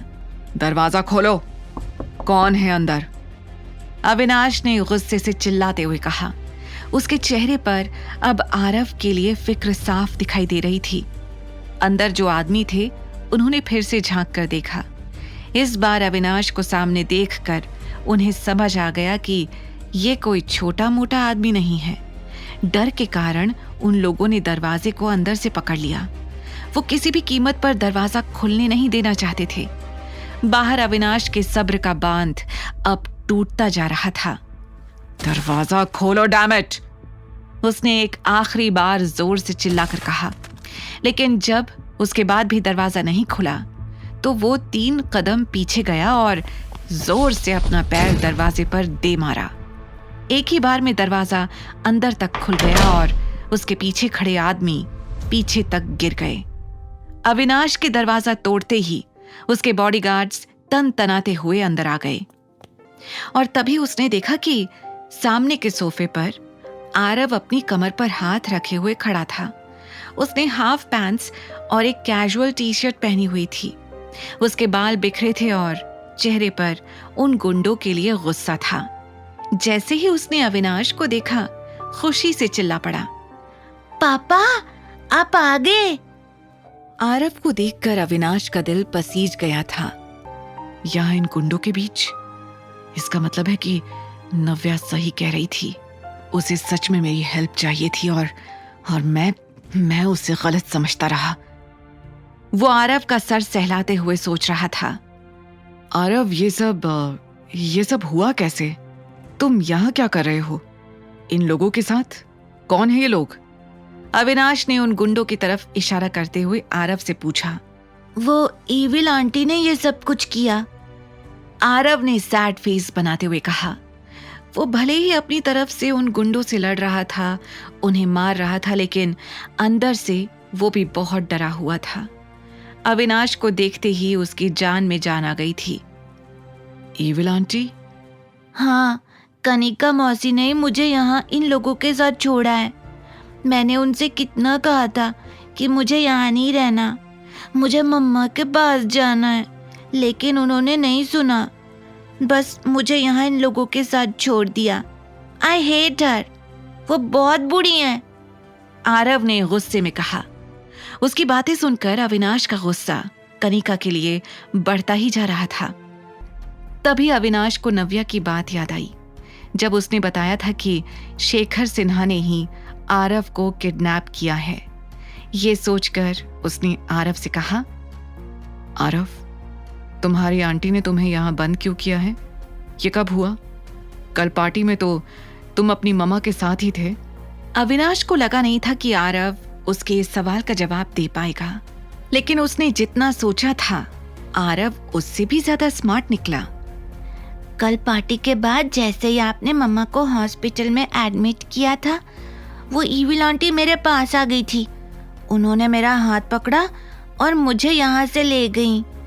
उन्होंने कहा कि जब तक मैं यहाँ रहूँगा, मम्मा नानू की बात सुनेगी और वैसे ही करेगी जैसे नानू कहेंगे। उसकी मासूम आवाज में ये सब कुछ सुनकर अविनाश का गुस्सा बढ़ता ही जा रहा था। नानू नानी और ईविल आंटी अच्छे नहीं है, वो हर टाइम मम्मा को परेशान करते रहते हैं। They are very bad. Avinash को यकीन नहीं हो रहा था कि शेखर सिन्हा ने अपनी ही बेटी को परेशान करने के लिए उसके बेटे का किडनैप किया था। सच अ शेमलेस फादर। कोई ऐसा कैसे कर सकता है? उसके मुंह से गुस्से से निकला। उसने तुरंत आरव को बेड पर प्यार से बैठाया और अपना फोन उठाकर उसे दिया।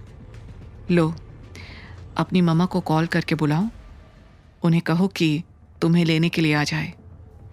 ये सुनकर आरव ने बहुत ही एक्साइटेड तरीके से अविनाश का फोन हाथ में ले लिया, लेकिन जैसे ही वो नव्या का नंबर डायल करने वाला था, उसके मन में एक सवाल आया और उसने पूरे हक के साथ पूछा, पापा, क्या आप मुझे और मम्मा को अपने साथ अपने घर नहीं लेकर जाओगे? ये सुनते ही अविनाश ब्लैंक हो गया था। उसे समझ ही नहीं आ रहा था कि उसे आरव को क्या जवाब देना चाहिए। बोलो ना पापा, आप कुछ बोल क्यों नहीं रहे? इस बार अविनाश के लिए आरव को जवाब देना जरूरी हो गया था। आरव, मैंने आपसे पहले भी कहा है कि मैं आपका पापा नहीं हूँ। आपकी मम्मा अगर सुनेगी तो वो गुस्सा होगी। पर आप ही मेरे पापा हो, मुझे पता है। आरव ने इस बार और जिद से कहा, आरव, मैंने कहा ना, मैं आपका पापा नहीं हूँ।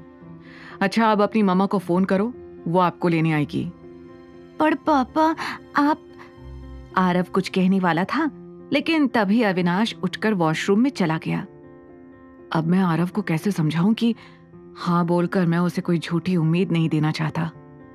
अविनाश मन ही मन सोच रहा था। आरव की आंखों में अभी तक जो आंसू रुके हुए थे वो बहने शुरू हो गए थे। वो इस वक्त बहुत अकेला फील कर रहा था। मम्मा का फोन नहीं लग रहा और पापा वो कहते हैं कि वो मेरे पापा ही नहीं है। मेरे पास अब कोई भी नहीं है।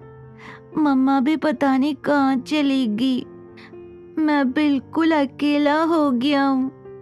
तभी वॉशरूम का दरवाजा खुला और अविनाश ने बाहर आकर आरव की हालत देखी। आरव, आरव रो रहा है।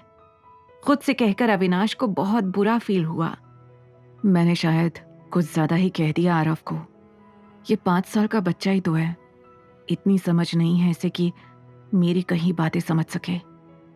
अविनाश धीरे धीरे चलकर आरव के पास आया और उसके सामने घुटनों पर बैठ गया। आरव रोते हुए नीचे देख रहा था। अविनाश की तरफ देखने की हिम्मत नहीं हो रही थी उसकी। अविनाश ने हल्के हाथों से आरव के आंसुओं को पोंछा और उसका चेहरा ऊपर करने की कोशिश की। इससे पहले कि वो कुछ और कहता, आरव ने दबी हुई आवाज में कहा, मम्मा का फोन नहीं लग रहा है। मैंने उन्हें फोन किया था, आप चाहे तो देख लो। ये सुनकर अविनाश को और भी बुरा फील हुआ। आरव को लग रहा है कि मैं उसे जानबूझकर खुद से दूर कर रहा हूं, पर मैं उसे कैसे समझाऊं कि मैं उससे झूठ नहीं बोल रहा। अविनाश अपने मन में कह रहा था। फिर उसने कुछ सोचा और आरव का हाथ पकड़ लिया। कोई बात नहीं, आज रात आप मेरे साथ ही रुक जाओ, कल आपकी मम्मा आपको लेने जरूर आ जाएगी। ये सुनकर आरव का मुरझाया हुआ चेहरा खिल उठा। उसने तुरंत अपने गीले चेहरे को पोंछा और अविनाश के गले लग गया। ये थैंक यू पापा, you are too good. Aarav को खुश देखकर अविनाश को भी रिलैक्स्ड फील होने लगा।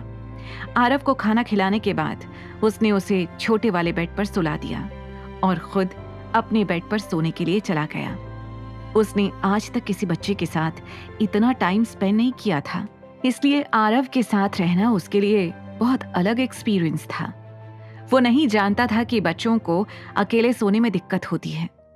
आरव बिना कुछ कहे चुपचाप लेटा हुआ था। उसे डर था कि अगर वो अविनाश से कुछ कहेगा तो शायद वो उसे वहां रहने ना दे। लेकिन जिस तरह से वो बार बार करवट बदल रहा था, अविनाश ने ये चीज दूर से भांप ली थी। क्या हुआ आरव, तुम्हें नींद नहीं आ रही क्या? उसने पूछा। आरव बिना कुछ कहे पलटकर लेट गया। अविनाश समझ गया कि आरव अपसेट है, लेकिन कुछ कह नहीं रहा। उसने कुछ सोचा और अपने बेड से उठकर आरव के पास चला गया। उसने आरव को अपनी गोद में उठा लिया और उसे अपने बेड पर ले आया। उससे प्यार से कहा, अब सो जाओ आराम से। आरव एकटक अपनी टिमटिमाती आंखों से अविनाश को देखे जा रहा था। आपको कैसे पता चला कि मुझे अकेले नींद नहीं आती? आरव ने पूछा। ये सुनकर अविनाश ने उसे मुस्कुराकर देखा और कहा, बस चल गया, अब तुम सो जाओ। ये क्या हो रहा है मुझे?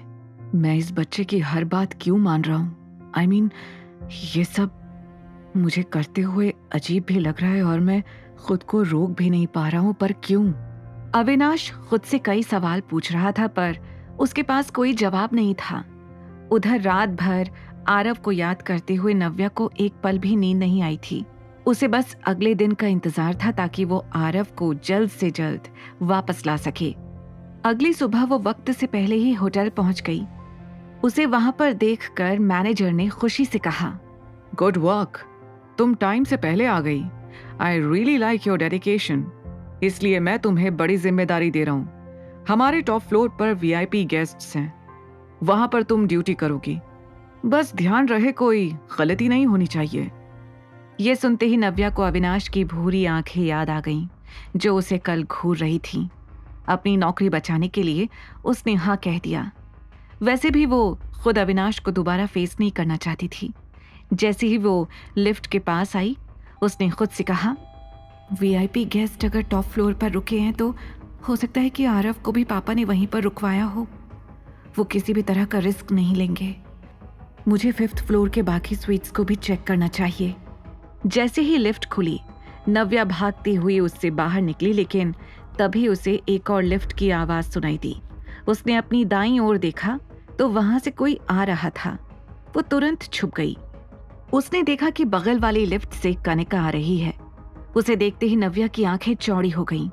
कनिका यहाँ? इसका मतलब है कि आरव भी इसी फ्लोर पर है। ये सोचकर उसने कनिका पर अपनी आंखें टिका ली। उसने देखा कि कनिका अविनाश के ठीक बगल वाले रूम में चली गई। नव्या ने उसका पीछा किया। जैसे ही कमरे का दरवाजा खुला, कनिका तेजी से अंदर चली गई। नव्या ने कमरे के बाहर खड़े होकर दरवाजे पर अपने कान लगा लिए। जैसे ही कनिका कमरे के अंदर गई, उसके होश उड़ गए। चारों ओर बिखरा हुआ सामान और उतरी हुई शक्ल के 2 आदमी। उसने चिल्लाकर पूछा, आरव कहाँ है? उसके इस सवाल पर दोनों आदमियों ने अपने सिर झुका लिए। ये देखकर कनिका का मानो खून खौल गया था। अरे कुछ बोलो, आरव कहाँ है?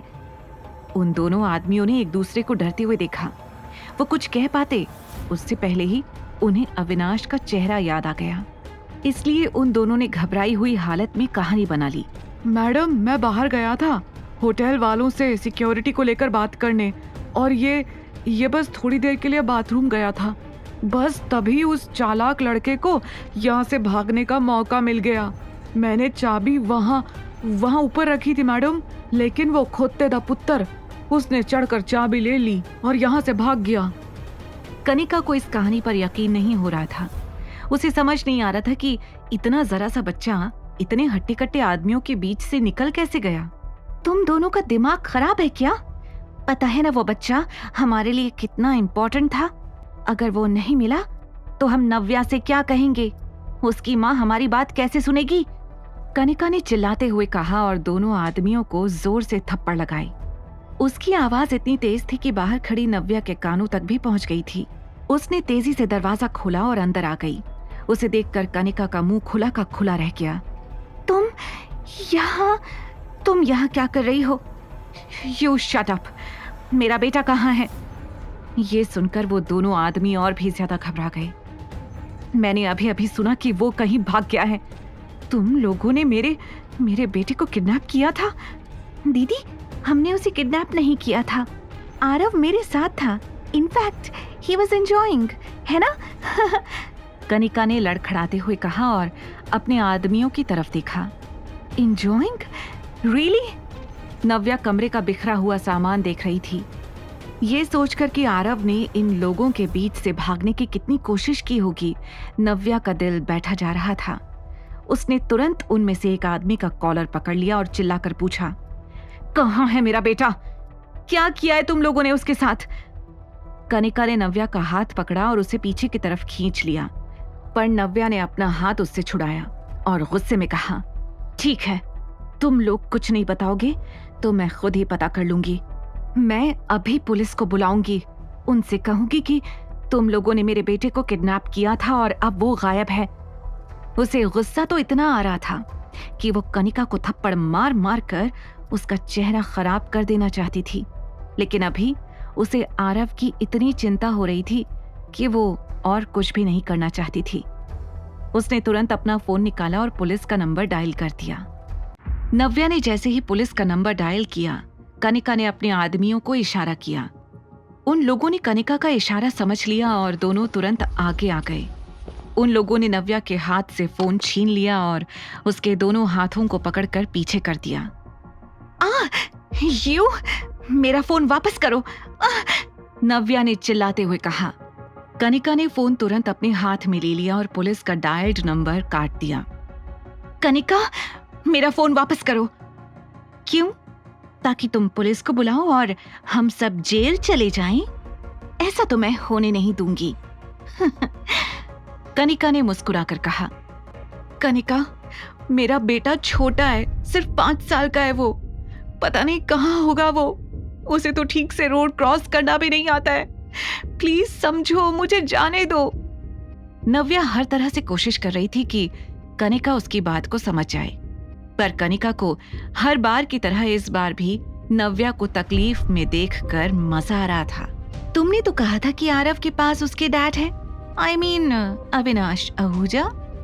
वो तो इतना पावरफुल है, हो सकता है तुमसे पहले उसने आकर आरव को बचा लिया हो। कनिका ने टॉन्ट मारते हुए कहा। ये सुनकर नव्या को समझ नहीं आ रहा था कि वो क्या कहे। अगर वो सच में तुम्हारा हस्बैंड और आरव का डैड है तो वो नहीं रह पाएगा तुम दोनों के बिना। पहले उसने आरव को बचाया और अब तुम्हें बचा लेगा, फेयर ना? कनिका की ये बात सुनकर नव्या ने झटपटाते हुए अपना हाथ उन आदमियों से छुड़ाने की कोशिश की, लेकिन उनकी ताकत के सामने नव्या कुछ नहीं कर पा रही थी। अगर मेरे बेटे को कुछ भी हुआ ना तो I will kill you Kanika. उधर आरव की नींद सुबह जैसे ही खुली, उसने आवाज लगाई, मम्मा। उसने घबरा कर अपने आसपास देखा तो नव्या कहीं भी नहीं थी। अविनाश सुबह उठकर अपने ऑफिस का काम कर रहा था।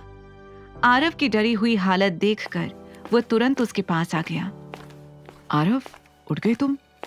अविनाश को सामने देखते ही आरव ने उसे कमर से हक कर लिया। मम्मा ने वापस फोन क्यों नहीं किया अभी तक?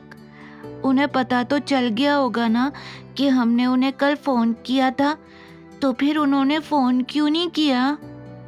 आरव के मन में एक के बाद एक सवाल आ रहे थे, लेकिन अविनाश के पास उनका कोई जवाब नहीं था। कल तो वो पूरे होटल में घूम रही थी, यहाँ तक कि मेरे कमरे में भी आ गई थी आरव को ढूंढते हुए। तो फिर अब वो क्यों गायब है? अब आरव उसका इंतजार कर रहा है तो वो कहाँ है? अविनाश को कुछ समझ नहीं आ रहा था। उसने तुरंत ही अपने बॉडीगार्ड्स को अंदर बुलाया और स्ट्रिक्ट ऑर्डर्स देते हुए कहा, पता करो नव्या कहाँ है। तुम लोग कह रहे थे कि उसने ये होटल ज्वाइन कर लिया है। पता करो आज वो आई है या नहीं, और अगर नहीं आई है तो कहाँ है वो? ये सुनकर उसके बॉडीगार्ड्स तुरंत काम पर लग गए। सर, हम लोगों ने होटल के मैनेजर से भी बात की और यहाँ के सर्विलेंस कैमरास भी देखे। हमें पता चला है कि मिस नव्या सुबह होटल आई थी, लेकिन कनिका सिन्हा और उनके आदमियों ने मिस नव्या को किडनैप कर लिया है। वो लोग उन्हें पीछे के रास्ते से बाहर लेकर गए हैं, एक बॉडीगार्ड ने बताया। यह सुनते ही आरव घबरा गया। मम्मा को वो ईवल आंटी लेकर गई है। पापा, कुछ करो, वो मम्मा को बहुत परेशान करेगी। अविनाश एकटक आरव को देख रहा था और सोच रहा था कि नव्या इस वक्त कहाँ हो सकती है। उधर नव्या को कनिका और उसके आदमियों ने कार में बैठा दिया। जैसे ही उसके मुंह से हाथ हटा, नव्या ने अपने बचाव में चिल्लाना शुरू कर दिया, छोड़ो मुझे, लीव मी। इससे पहले कि वो और चिल्लाती, कनिका के आदमियों ने उसके हाथ बांध दिए, उसके मुंह पर टेप लगा दिया और उसकी आंखों पर पट्टी बांध दी। नव्या को समझ नहीं आ रहा था कि वो किस रास्ते पर जा रही है। अब ना वो अपने आप को छुड़ाने की कोशिश कर पा रही थी और ना ही चिल्लाने की। वो अपने पैरों को पटक कर झटपटाने की कोशिश कर रही थी, लेकिन उससे भी कुछ खास फर्क नहीं पड़ रहा था। थोड़ी देर के बाद नव्या को महसूस हुआ कि उसकी गाड़ी कहीं रुकी है। कनिका के आदमियों ने उसका हाथ पकड़ा और उसे गाड़ी से नीचे उतारकर एक कमरे की तरफ ले गए। कहाँ ले आए हैं ये लोग मुझे? मैं कैसे निकलूंगी यहाँ से बाहर? कैसे पहुंचूंगी मैं आरव के पास? नव्या मन ही मन सोचकर घबरा रही थी, लेकिन वो कुछ भी कह नहीं पा रही थी। कुछ देर बाद उसे किसी के आने की आहट सुनाई दी। जैसे ही उसकी आंखों से पट्टी हटी, रोशनी से उसकी आंखें चुंधिया गईं। उसने जैसे ही अपनी आंखें खोली तो सामने कनिका खड़ी थी।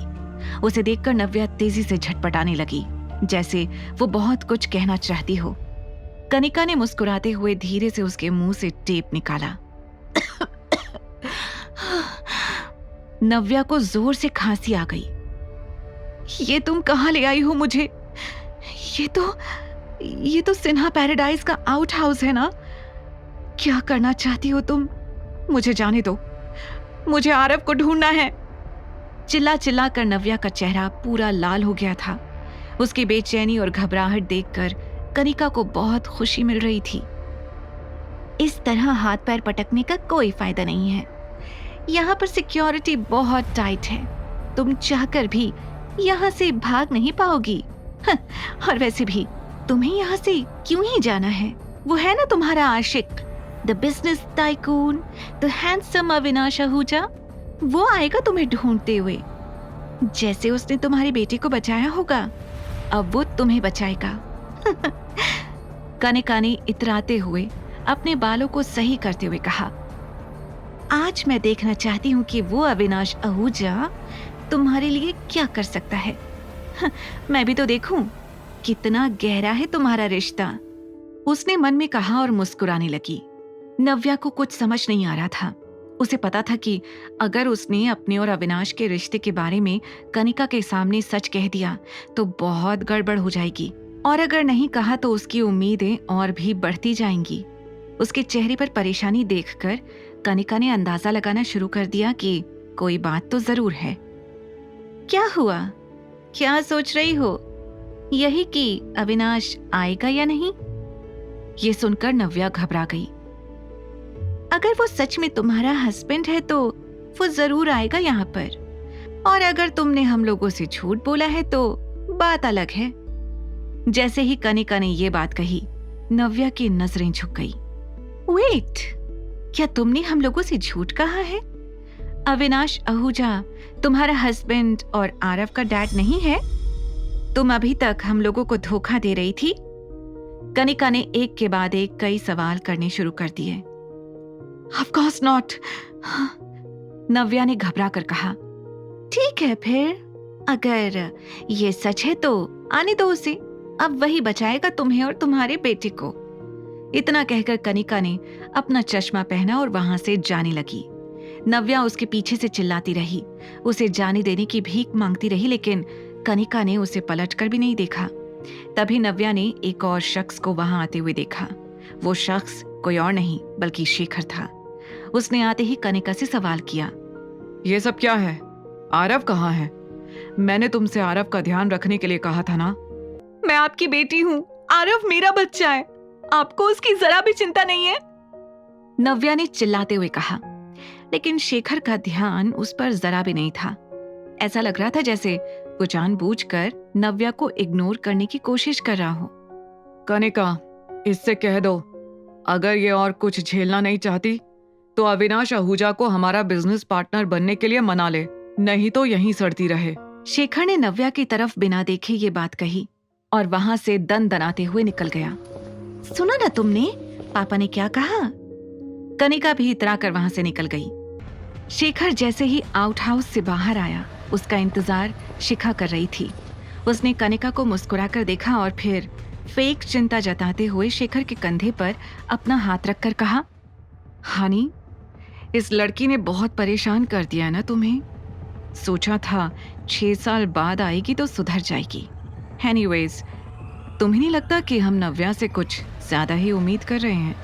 आई मीन, कहाँ वो अविनाश आहूजा और कहाँ ये। वो क्यों इससे शादी करेगा और क्यों इसे पसंद करेगा? सोचो जरा। हाँ dad, even I think so. मुझे तो लगता है कि इसका और अविनाश का कोई रिश्ता ही नहीं है। इसने हम लोगों से झूठ बोला है और हमें बेवकूफ बनाया है। आगे की कहानी जानने के लिए देखें अगला एपिसोड सिर्फ पॉकेट FM के YouTube चैनल पर, और द रिटर्न के सारे एपिसोड्स को सुनने के लिए डिस्क्रिप्शन में दी लिंक से डाउनलोड करें पॉकेट FM ऐप।